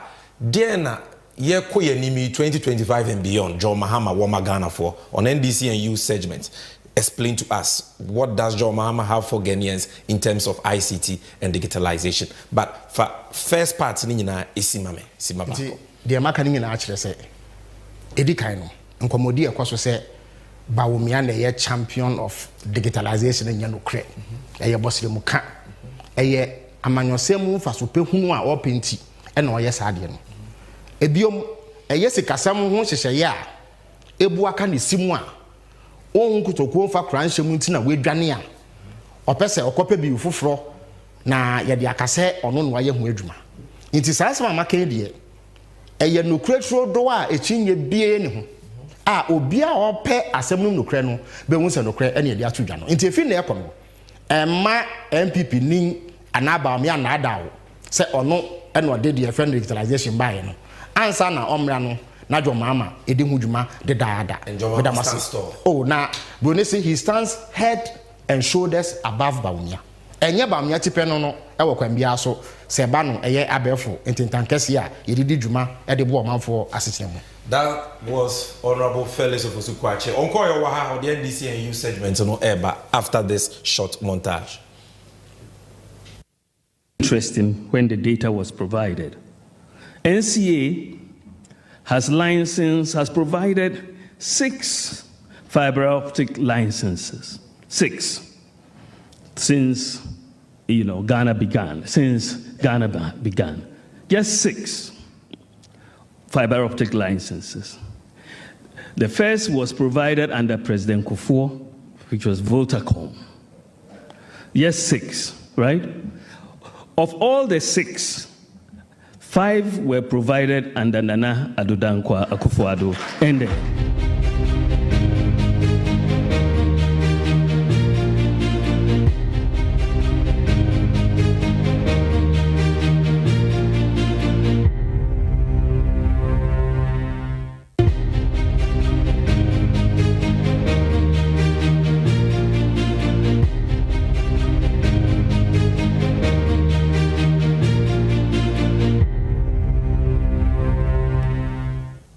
Yeah, we for NDC and you, Honorable Felix Ofosu-Kwakye, the parliamentary candidate for the NDC for the Abura Asebu Kwamankese constituency and a member of the national communications team of the party, is still here. It's Honorable, Obi say we na John Mahama, but didn't know what's a metuma bamani bi metuma bamanoa. I'm interested in ICT. Me perjuma dear na John Mahama woman me tell fire film. Impenese aye bida ene efe na aye boafo yesan so aye bida nti so obo Ghana mbebu na no ho ba se obedi dwuma de abo mo ICT mu a omaginedi na eden hwehwe potin no wo ede ma Ghana mbebu ana se Ghana man no ewo ICT mu ase obetwa sika America sika no eye opepepe miensa $3 billion na one eye ankrankro dwumakuo aka abom ede eye infidie ni akande foforo a esan se ewiase ko nanimu a ebehia de di sadwuma no ede aba na se ni bi de 5G enu bi eno di bedi dwuma e wo saa sika ya odi beye $3 billion na obi a waye niema ka etwemu nyina edi o ka we ya se ne ketwa mu kura no nti Ghana fo nhyɛ no so se dwamama bedi mampani bu mu a ye befa abefo kwansoro nkokura de adane niema ani ama na ye papa asen de ye we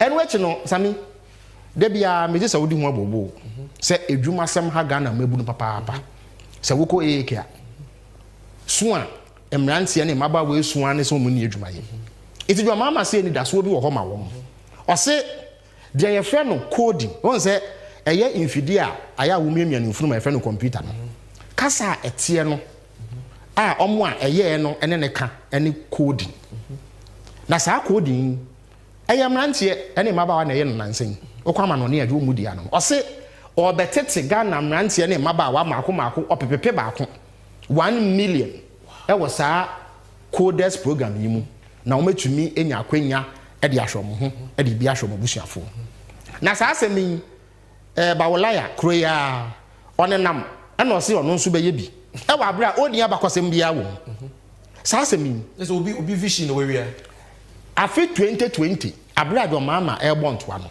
a ye kochire yensem good ye friend manifesto no na ewum menim se wabrantie no ewo bia so obetumi kura de aba enini eye 1 million coders program your friend OMCP. This is the People's Manifesto. People's Manifesto 2020. Election about women contest bino. And one. Okay. Inti John Mama kan no. Messi we beka se na nkwada esusa. Inti enye ne e no beka kan. Inti so catch us obeya e ya de obeye. Oni kwan obefa so e de dis na sami de twat won say.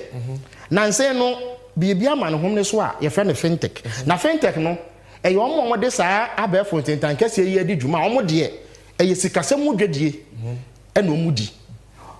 Na omo no da omo so se Ghana aban enso masene. Okay. Dwetre a omre di dwuma no na ehu akoye de nyama omo. Nti do mama se nyame ye na dwom na Ghana fo eto ma no a. O de America sika opepepe 50 million ena beto futuo mu e de aso sa fintech fo yasene. Na sami do mama ka se obete foto a se wonyi na chinye. Yeah.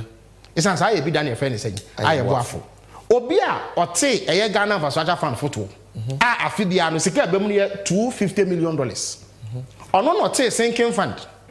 Ono kro ya ena ye Esla. Ode ba ya me no ka say Esla se yesese a sika be mu no be 25 billion Ghana cedis. Wow. Na obi a wa abakosem a na basam odru sei no. Osha wo bose obete 50 million fund. Say won gine chi. Na fellow say be obi into fintech na say fintech is financial technology. Just say e sika se mu dwede a ye fa abefo ntentan kase yi. Wow. Enti ene de wo maye part 1 me sample $3 billion investment. Wo me na ye be. $1 million coders program, $50 million fintech fund. We put so baka say bia ye nyuma ahodo na e be yesa. O me fa dipa wadwuma mu. Na so ya branch ye, wo ya babaawa. Na wo pa adwuma a ni ani daso. Esan se Ghana ha nipa eni adwuma ye no. Omo ye be 1.5 million. Okay. Enti se do mama den se e ba na nipa 1 million be nya adwuma ya. Ese ye bosi. Yeah. Esan se ye bre ene ye hawo. Eso beti. Enti we no ya de a mi se me ni de echie papa. A me hwe enimu se do mama di be di dwuma. Se ne be ya bra.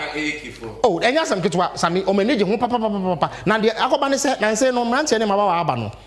Eja me no mienu ya bra ye mrante craft so mo no na ye sa nimdie ye ni bi na no wo de computer na phone sin nanimu ade obaye no enya de ketwa nti omo wo opepa e wa ade no ho deda nti so omenya obi tete wo mo e mo ye bia e be boa ma adwuma eni wiase no this is for you. Oh, we na adwuma wo wie secondary school a utumi ye bi me ye sure so wie GSS kra na se so mu na tete wo yi a wo betumi enya bi nti ya ade ese Ghana mebunu energy se enipa bi eba amomo nti meda obi bia ase. Thank you so much for coming. Visa has been very insightful and informative. I've been reading the comments people have learnt, and then we have dismantled the deliberate distortions and lies of Alhaji Bawumia. And Obiahu, the one who stands tall, the one say can't ICT digitalization. And one was about there, and was here the Cassia Palman. Watch it, Mama saying 1 hour. 1 year no con. The evidence say, what sounds what my hope for the future? What sounds so am I the entire name for the future? So thank you very much. We will go for a short commercial break. Yeah, the moment and truth, you know. Bro, fellas and I have a surprise discussion for you. Thank you. Sida, Sanso and a Riase, ANC, and Untiaday, and I was here so easy. You don't share you and I what dark will be able to see between such a way brabum. And Untiadentina was here Trinitia. Aquania, I will maybe bring more. And Untiafe, see a bit to me, I year 24-hour economy. I won't feed the Juma Hodomo at a say Edufra and Eduyemo. Yen feed the Juma Hodomo. Yadan Siemo, Yahoni Diemo. Yahoo Jimo, Aquanto, Boja, and now so crano abel for Quania, Yafas with the Juma. What dear one Cassagin home, but in Nimeko, outdoor, ya, one more and war customers here. Every year, ye what she and one, as a sea ports, any harbors, no, your customs, your passport office, DVLA, any dear Kekan Hua. What would you now bet to me about 24-hour economy home? Ecobana, sir. Ya brabo ewo micro Ghana mo ebe sesa na sesa ewo yeyo emo we eya kwanya kese ya bedawa ebeboa ami improve nyuma afro konanim enu nti brenu anie sa wosie som se kwan ni ahwese ebe ye adwumaden aboa ama se ni swedin bunu we abemo na saa da yɛ so yi ɛyɛ NDC amanyɔkuo no ɛna ɛbɛtumi ama na bɛmu ɛwɔ nneɛma ahodoɔ a yɛyɛ ɛde aboa sɛ ɔman Ghana mpunto ɛbɛtumi ɛgyina ne naso no 24-hour economy ɛdi mu akɔtene na bɛboa ama ɛni suade hu nyinaa ɛwie pɛyie pɛpɛɛpɛ ɛba yɛadansie affordable housing ɛnwomasua ɛnteteyɛ yɛapɔmɔden ɛne deɛ keka ho ne nyinaa ɛbɛwie mu die ɛno nti bɛka NDC ɛne John Dramani Mahama mɛmo yi ho ne ɛnsesa ɔman Ghana ɛma ɔman Ghana ni suade hu ɔman Ghana da ɛso ɛntumi ɛmmerɛm ɛmmerɛ ni hɔ ɛma ɔdasani bia ɛno nti berɛ ne nie fa wo ntoma ɛbɛbɔ gyeɛ ɛne NDC dia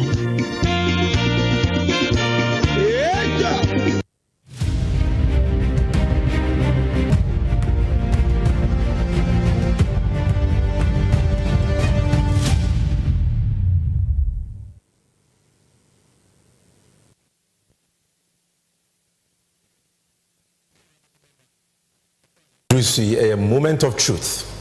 No quarry merno any. A hana and somewhat kesia air koso ye my Ghana.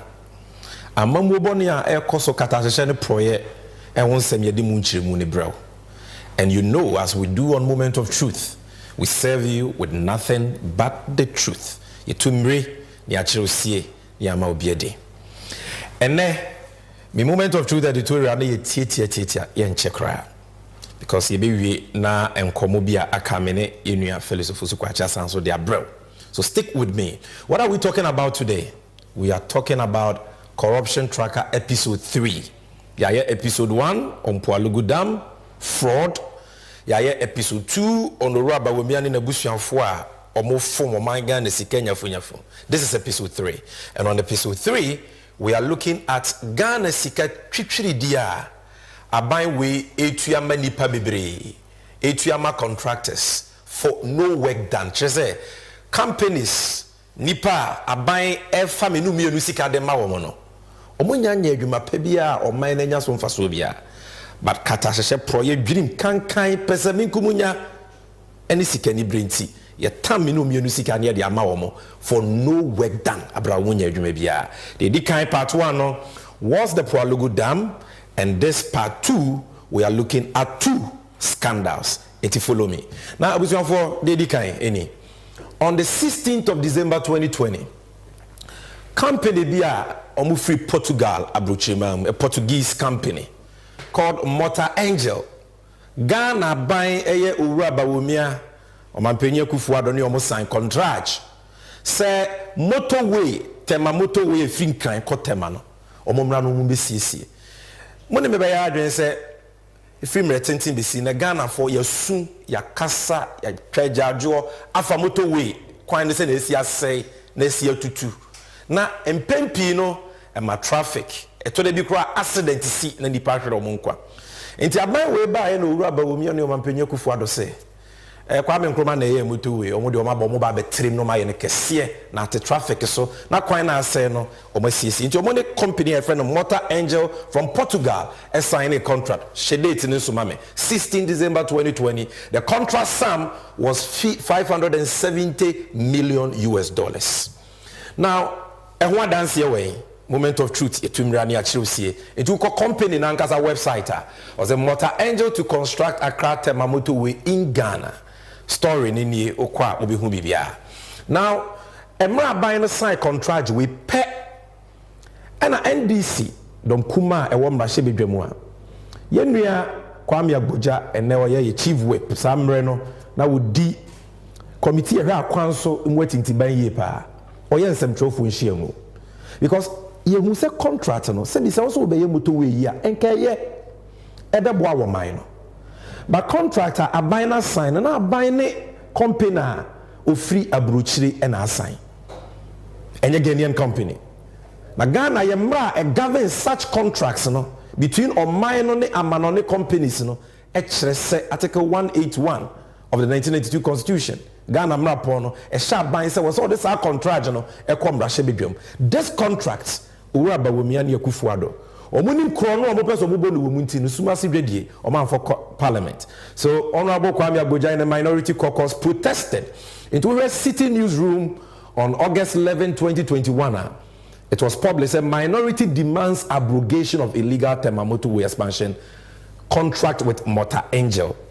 And it was because of the lack of parliamentary approval. Now, when the MPP before, what far the power action was a fire.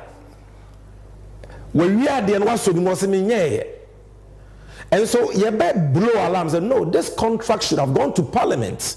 So the ya nansi for be shame no ma se be boa wo minor no ma giatum. The muso minor moka krono bi ankoso no. Abusiafo anko banesa. Omo ba bonten be ka se bibia ni wosa omo ntomre bia na agreement no omo wo adwense omo de beko parliament and on am hu screen so and what dan see ni okọ Ghana Web Wednesday 17 February 2021 or say Amwakwata justifies awarding of $570 million Accra Tema Motorway contract. What kind of story now? This is another story on the Ministry of Roads and Highways website. Or say the facts about Accra Tema Motorway expansion project. Okanya omokasi so say this is the relevant portion I want you to look at. Also, the Ministry for Roads and Highways signed a commercial contract with Motor Angel in December 2020. This commercial contract as a standalone cannot be sent to Parliament without the completion or the complement of a financial agreement. As of now, the financing agreements are yet to be concluded. It is therefore premature for anybody to claim or suggest that we have breached the law. It's opposite. NDC for the agreement in the Parliament. Now follow me. Tema Motorway no nedaho. Any CCA over Tema Motorway, this is what you see. 4 years. This agreement was signed in 2020. 4 years after they signed this $570 million contract with this company, nothing has been done on the road. Contractor na nye adwuma bia ho. Sebi a quine quota contractor has not been there. A quine still I say yana okwa ubihu. Now say abina ma contracts ya two or more for or mon family kwanso or man family kwanso. Adwuma no emfie na ya betwem o man nye enkan haye. That is not the issue. The ama way aye corrupt scandal sebi ama yera ho aniti ye ka ho asem na ne say Auditor General Ghana aban crash penya mrana mani to me say wohwe aban sikasemu or mani sikasemu wa yehwemu about this project. Now the work hu ni say contractor ye dey ama contractor anko Parliament. Contractor ye dey ama contractor na anya ho adwuma bia motorway ho no kwa wansi ho da wo mu ko tala trema Ghana nya so mfaso bia no Owaba womiani akufuado atam Ghana sika titridie $2.5 million. Eye ene Ghana sika 38.5 million cedis. Teteno 305 billion cedis. 305 billion. Billion mako 385. Edi ama contractor no abredwuma no contractor no wanye. This is what the Auditor General is saying. And Obibeka said Sami Jenvi, Auditor General can hefa. We check it, page 23 of the report of the Auditor General on the consolidated statements of foreign exchange receipts and payments by the Bank of Ghana for the year ended 31st December 2022.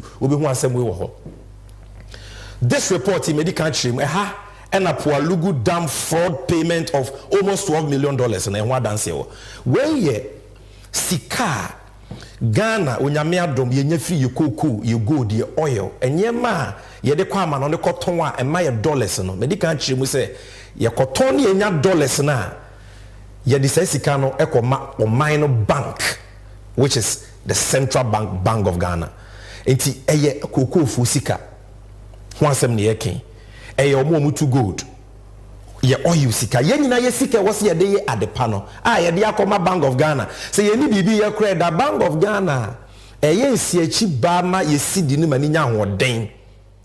It helps the supply of dollars in the system no eno hu kwan ya aban na faso aye ne basa na mu hwemu na Auditor General diaba. And this is the report. Anybody can Google it. Here we talk only about facts. Oko page 22, you will see table 11. The title is Progress Payments for Contractors for 2022 and 2021. And I hope you can get picture on picture there so that you see it clearly for yourself. On page 33, the table ends with this last rule. Or say MS Motor Angel Engineer E Contratio Africa SE. Payment for Temamoto Way and Extensions Projects. Payment for Temamoto Way and Extensions Projects. $2,577,269 US. That is what we are talking about here. This is from the Auditor General. Now, Senka medical chimu say abayno ama contracts and a contractor anya, we will not be angry. But how do you give a contractor anchor parliament and pay this money 385 billion OCDs?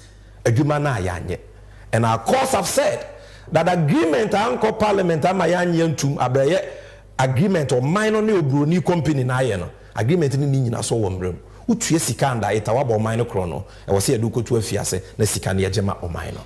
Now ye tu omofo mantie ni penyi so wantie ni o wamatikopo omokoye omokopemie omafo man ni sika cha adikwa no is a contract no matwem omo say end of road for Portugal's Motor Angel on Accra Temamoto Way contract no matwem. Omo say having won the tender to upgrade the highway between the capital Accra and the port of Tema earlier this year, the international consortium headed by Motor Angel has now had this contract terminated without explanation. Matwem omo akwa Ghana ni company e de adwuma na ma no ono so kro mo manisika no de aye adwuma no omo say sika ne kwa.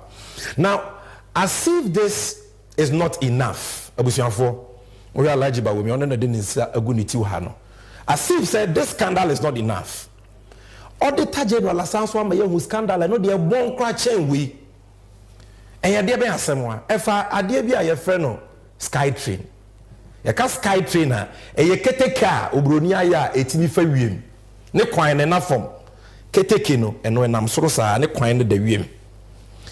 Eno nti aban we betena konwa so ye o mampenye kufu ado aban o betena konwa so no ena almost sign contracts with a company ye fra AI Skytrain Consortium, African Investment Consortium based in South Africa.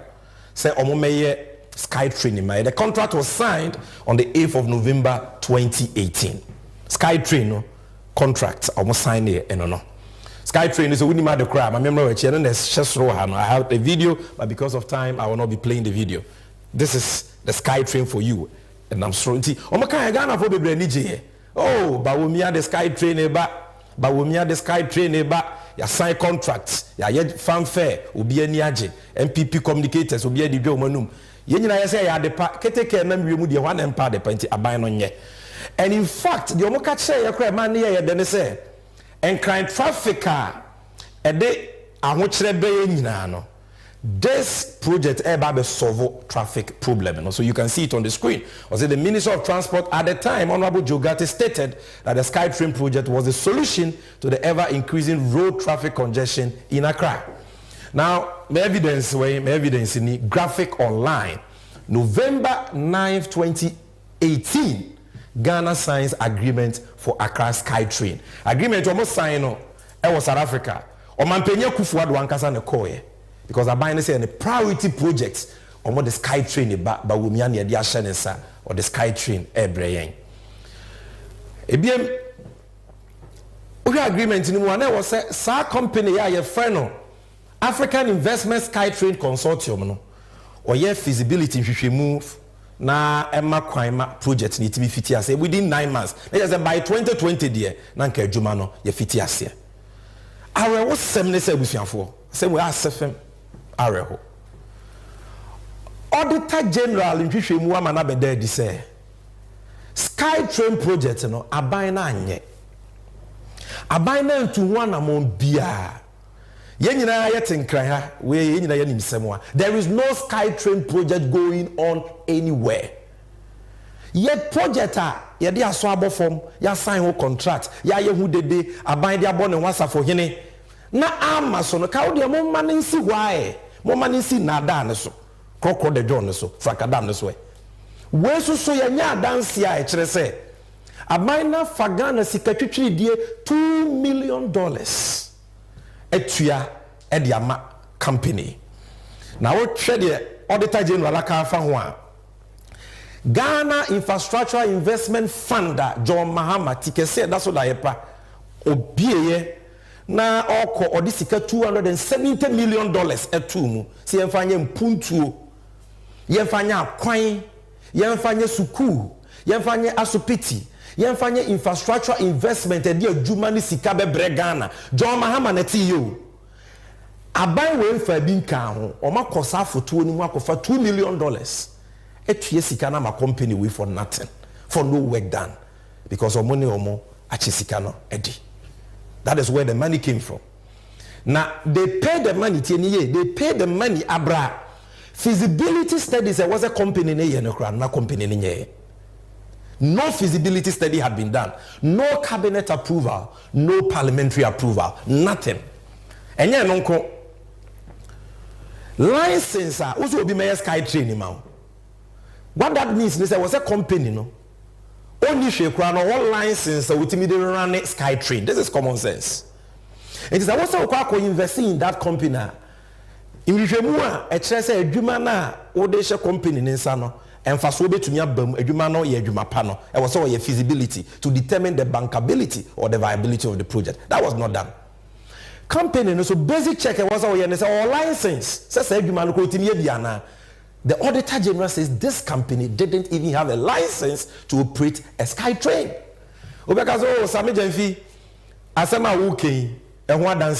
This is the moment of truth.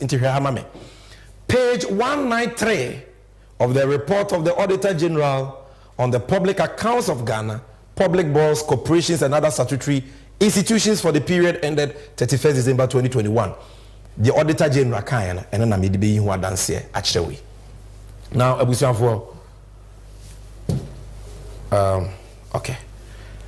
Paragraph 921.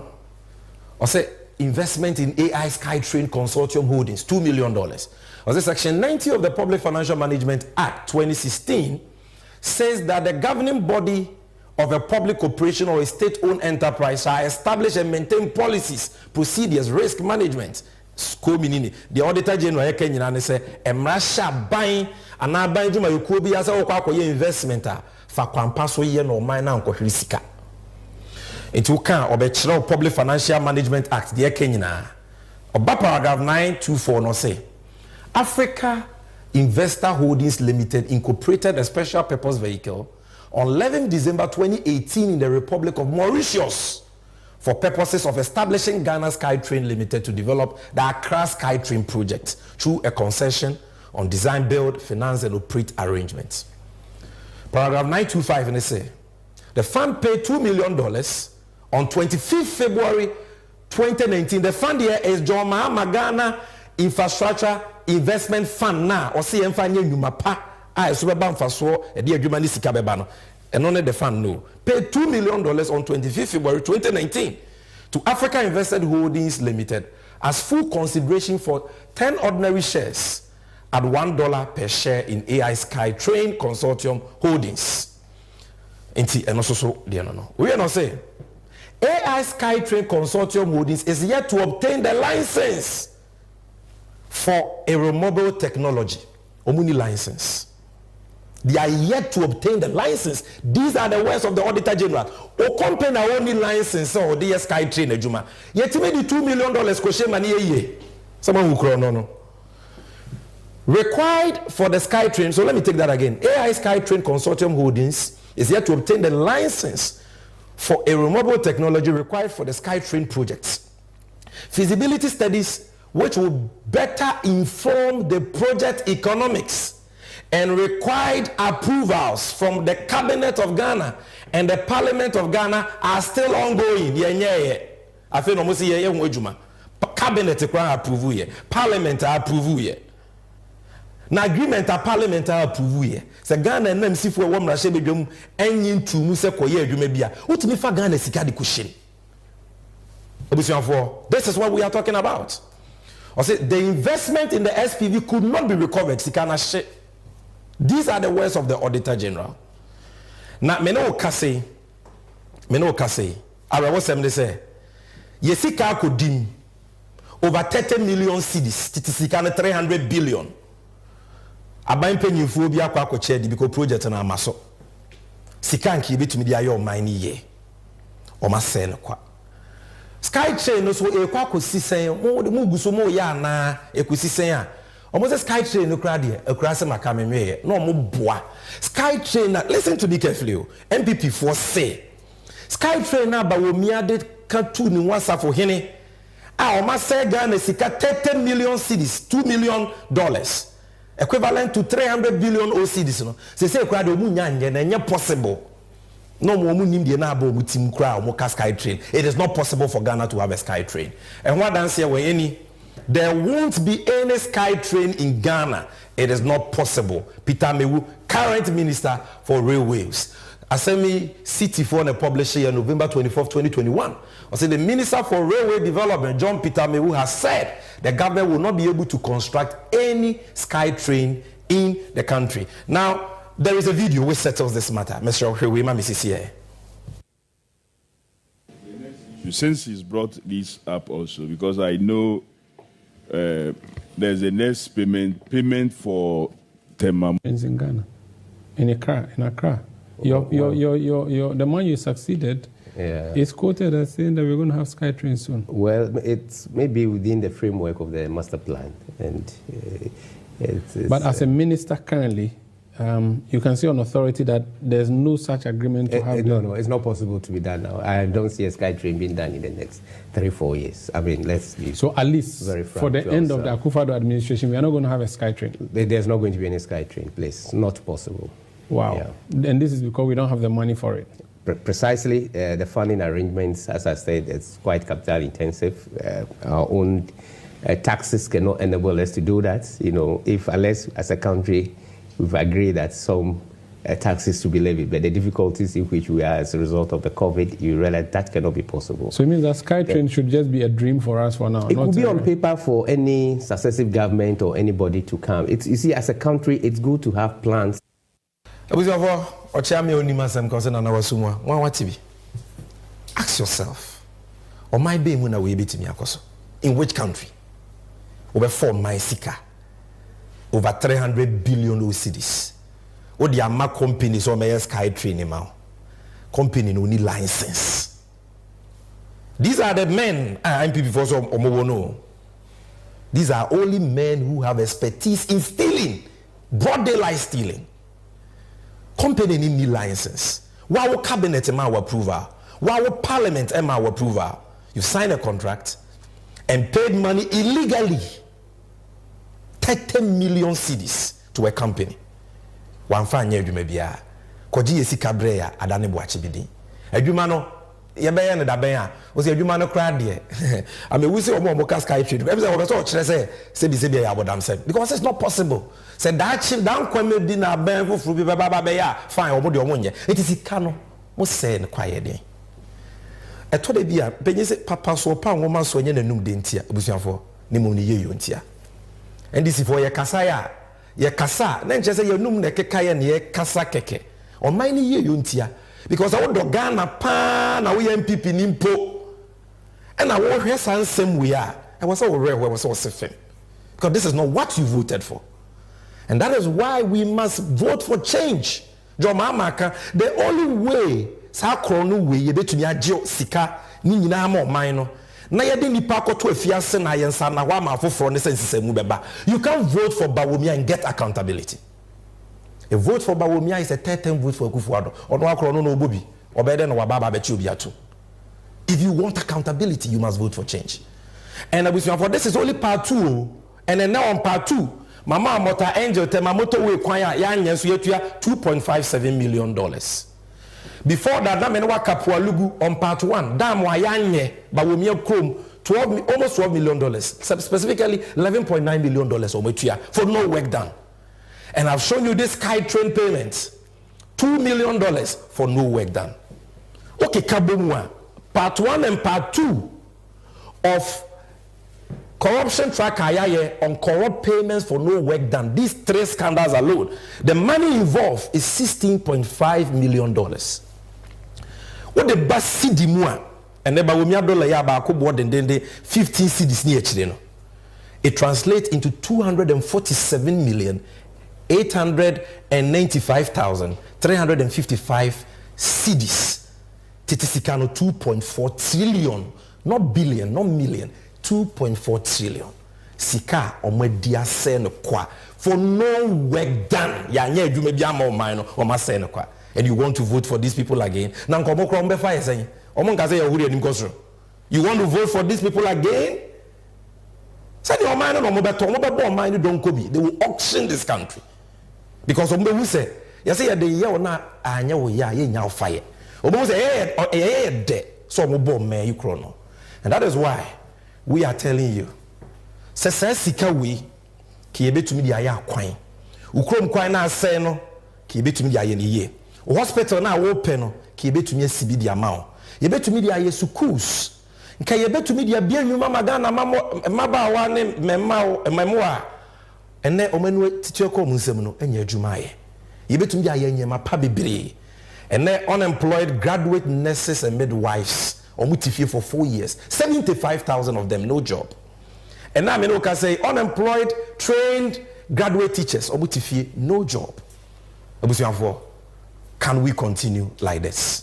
And that is why His Excellency President Mahama, we showed you on the recap, he's promising to prosecute all these people and retrieve these monies for us. And we are calling on you to vote for change. And this brings me to the end of our Moment of Truth editorial for today, Corruption Tracker Episode 3, Corrupt Payments for No Work Done.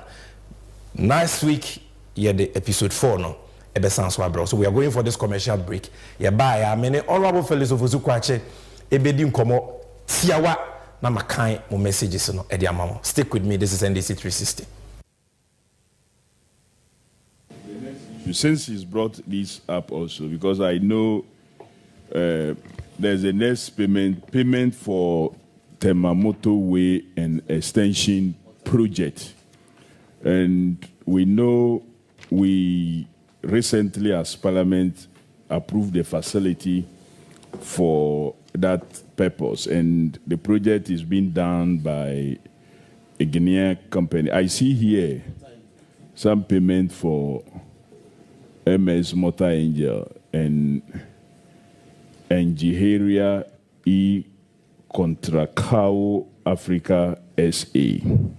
If they can add that one also to this one in providing us the details, it will help. It will help. It will go a long way to help. And the company MS Power China, I think it's the same company that I know was supposed to do the multi-purpose dam project, which was to have come under the Sino-Hydro. But further particulars will help us in resolving it. So I just wanted you to add that one also to the previous one. Thank you. All right.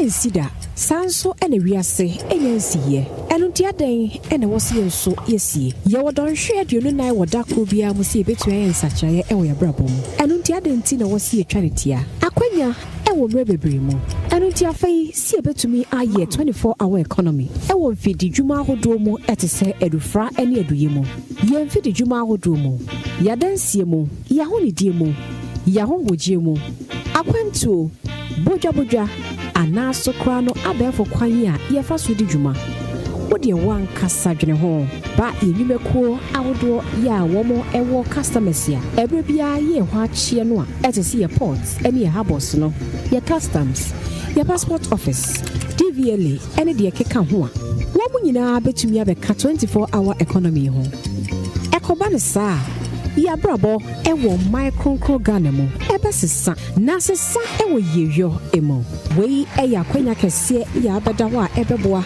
ami emputu nyuma afro konanim enu nti brenu anie se wosie som se kua ni ahwese ebeye adwumaden aboa amase ni swadi hunu wei abemu na sada yesoi NDC amanyuko no ene betumi amana bemu ewo niema hodo a yeye ede aboa se o my Ghana mpunto ebetumi ejina ne naso no 24-hour economy edi mu akotene na beboa ama eni suade hu nyina ewie pegi pepepe eba yadensie affordable housing enwumesua entitiye yapomode ene de keka ho nyina ebewie mudi eno nti beka NDC ene John Dramani Mahama memwe ho niense so my Ghana emo my Ghana ni suade hu o my Ghana dai so entumi emrem emeni ho emoda sanibia eno nti breni nie fauntuma ebebo je ene NDC dia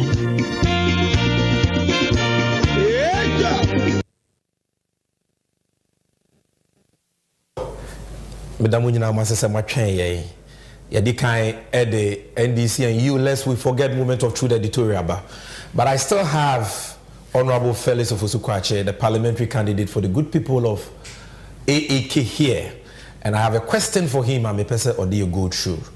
You know, Honorable Felix, untumi na wonko speaking about digitalization and ICT. If one might a certain education, a certain context about this discussion within the broader framework of the economy, because what me by arguing say digitalization it is all part of the economy. And unti Franca former MPP and or Kasa digitalization, you've totally demolished all the lies and those claims. The legacy of His Excellency John Dramani Mahama. Now between these two people, why and beyond digitalization, who say ye pese ye koye nimwa ye Ura Mahama ne was ye addition san. Why ye pese o mine sikasem ejina brane na edwuma impuntuo ni ahotoba e was ye de o mine share sa. Sami ye wakasa bi akasa book no like. When say sa digitalization madam fubi na se mi okane se enye nsem na me soso. Bro ne say eye empty sloganeering. Eye safohene aba wo me yebo no ho a nyina so bie ni ye tie ne say ye de o minus kasem nsa wedi ntwo enim wase aka no ne modern mu anso ani we hu kutoku amfa kra nhyem onim say ye kwa abatuo bu na sesi kasem nhyehyei ene asem a ganafo ka wedi nkuguo nti eso opebi fufuo bi ka eno nti no dimirika tenten akwakoje ma adwuma aboso so no ye no na so ba omia odi gari bottom akra esikasem ho hyehyei susudua ene ye di besusu no isan so ye dede dwa nenum e wa abra no wo position say owunim de na sami eye emema mienu na ejina say ye nto omso aba Ghana ha ename no kase akwalo say ye funumu kura nim say asem ehia ye mpa ne sikasem bibie ni ho biom nti say wo po bi dis Ghana sikasem a hyene nsa emema mienu ho na ade be hyene nsa saa susuye no enye bosire muka ye wa senso de airportin a ye de hwe wan na ne modern mo no ekon kan enti me de susu de anaba okay abai ye de ball ba no eno na de botashi sami omampani mama di mampani efi 2012 kopim 2016 o fie konwa so no se wo susu na se wo hwe oman ne car ne ye de a eye 120 billion Ghana cedis papa we ba wulaya ejina simpie so ka se 120 billion no edo osododo ebi nsida enti ento abentia Mahama ama Ghana fo ne ya adwene enti ane no se yesese na me ne wo kase ye de ka 630 billion sami 630 billion we ye 2023 ana April 2024 dollar na ho den ate aba fom be ye ohanche mu obionu eno nti amano ne de ye ka ho no akosoro enti bisu sese ya de nam 700 billion se wo sese ne na okay mesre wo 700 billion any 120 billion so what the kasa de na ye papa eye we nti se ba no oman ne ka ode a Mahama ana yesi eto abama no sabe no na mama owo fan wo bia ba ko pe ena odidi dum odi ye ni nyina no ba me awo miensa sika mama nya ya ana NDC amanyoko no nya na efie wotwem edibu oman no eye 248 billion ba wo mia enya 925 billion na so hwa ho kira yetim na eka ye de no what it to yesika sam kese ye ho a de fe no debt GDP ratio na eye fa pepepe nti ye nya 44% e de boy ye ho akoma enne so wo ye sansese na eka ye de nyina no se ye tonga na nyina entumi ntia ebeka 4% bu wachire nti 104%. Okay. Panya eniama bo fa so kosoro wa no ye fe inflation no na ejina 15.4%. ɛyɛ ɔhankyɛ mu dunum ne ekyir pɔ 9 pɛ mahama breso ɛnɛ egyina 25%. Mfie mienu ntam no na egyina 54.1%. The friend hyperinflation dey see Zimbabwe ni bi. Wokɔ dwa so a anopa ɛboɔ no sene de ɛwɔ ewia. Na dollar wo kita 4.2 cedis onya dollar baako mahama pɛn so. Ɛnɛ we nya 15.3 cedis. Sikasɛm woni ndifo a kyerɛ sɛ anhwɛ yi a afin ko na ewe ne gyina 20 cedis. Ɛyɛ ɛka yɛ de no insihu no sɛ ne yɛtumi tua ɛka no na mahama otua ne pɛpɛɛpɛ sema ba akokra mpa ho ene abeto dwa sɛ yɛntumi ntua kapele ba ya bɔ mu tokrokra yɛ ni biede ko tua ka ba me na di sɛ adwuma no na amanfo susu sɛ yɛ de ka yɛtumi tua ntia ma yɛ B- wo fi bia na wo ko E ba me apenso mama na yɛ B-, ba me apenso yɛ sɛ junk yɛ nwura okay me ne wo ka sɛ ɛyɛ budget deficit anase akomasika yɛ di ma ne bro so no mama na yɛ nsia ene eye dumienu maama penso na wo de odeka otia nti ya nyi obi esika mfa ba omia age amanfo 100 billion Ghana cedis osi oni bi nti ontumi ntia na emabunu ani adwuma ye Ghana no wo chemu a eye ohanche mu nwotwe ne echire pon 9 ene eye ohanche mu du 9 unemployment rate a double enuni omukofo mu unemployment MPP mabunu kwate unemployment graduate association na 8.4 ene a double eye 14.7 na saa in fact one me ye sa wo ya omusi o ba me anye omanpanida nti we ya ne saa na oni na ani ne yi nti sa me ye nhwe ahyensode ne se ne tie abra na mama eye vice president sa me de tie ne se ye ma wo praye ba ko no wentumi anhia ye mfa ti manhia so at masi sisu ma biem sisu me se ye ma praye yi praye ba ko sei e de hwiaw na wo te hwe esanse mu oduma wa ye ntumi mu ti man fa hwiaw medase nti why vice president ye discuss ma hye won sa na we ntumi anya ye ntumi fa mampani mpio so obi ani wiase a ne bɔ ne mo nso ani a ye bɔ na ba so minti bi da ese de ofudu apa ne pia no na wafudu abɔ ne mi pia ese me wuro wusi se ne be ya wonwo oman no ne etie ne se Mama D vice president and no share Ghana sika sem so direct but no say no ye head of EMT economic management e ka ne ye de up to 2012 na office ade bia no 35.1 billion ba omia ene 630 we kwan me did say 700 billion is an dollar akoso yes na mama wo one oil field ba omia wo miensa so nye sika wo oil mu che mama kra e mo ho miensa mama sika na bedi ni nsam nyina eye to ayetua ne sika ye nya fifa anwo ni bibia mu no 16.6 billion ba omia nya 925 billion na so ontumi ntia ka wo de debt to GDP ratio na enu 50% kra che se e ka ye de no na se wo kanga na sika san nyina abomu a eye fa pe ami enya 52% e de hwe ye ho ene ba omia ka pe ba ya bomu kra no oni bi a o de hwe ye na inflation a single digit 9% ba omia e mani hwe ku na 54.5 we ne de e wo soro pa ba ye mfie du asentemu ni ene 25% be sa akosoro bi dollar na wo nya 1.8 cedis per enu 2 cedis asa 2012 wo de nya dollar ba ko satana mama na hwe ga na sika sam so direct ene wo nya 15.3 me sense so bia sika sam woni mbifo kire se enta ma afinko na wi enu na edu 20 cedis mama na odeka otua no 20 cedis no mo person mo de break it no okay mama na odeka otua no wano ya nte da se ontumi ntua ka na ene ye credit rating se wo boy ebo si etumi tua no ba o mi apenso no eye nwura okay we no B-. Interest rate wo ko bobosen a insihu e down no na eye ohanche mu dunum ene echeponum ene eye 50% bosia na wakobno sika ni nyina no emu ohanche mu eduonum na ese wuti a insihu edumako bi enu etumi tua sa de man ye yenti na eduma egu no growth rate oman no sika sam kwan e fa so nyi no 9.2% ene eye 3.1 budget deficit na ye man sika ma ma okra ne yiem ye nya bi e de hwe ye ho ene ye de ma ba omia no edi nyina na asan akoye ka ma ye ba ma wanyi obia 1 cedi se odere country ntia ba omia se ene pensioners emrewane nkokro mu kita foma omuzika yakwa mde to ho e de no musuo twen ope no ba omia se wafa oni bi ene oni ka wo unemployment sata na 3.23%. Wow.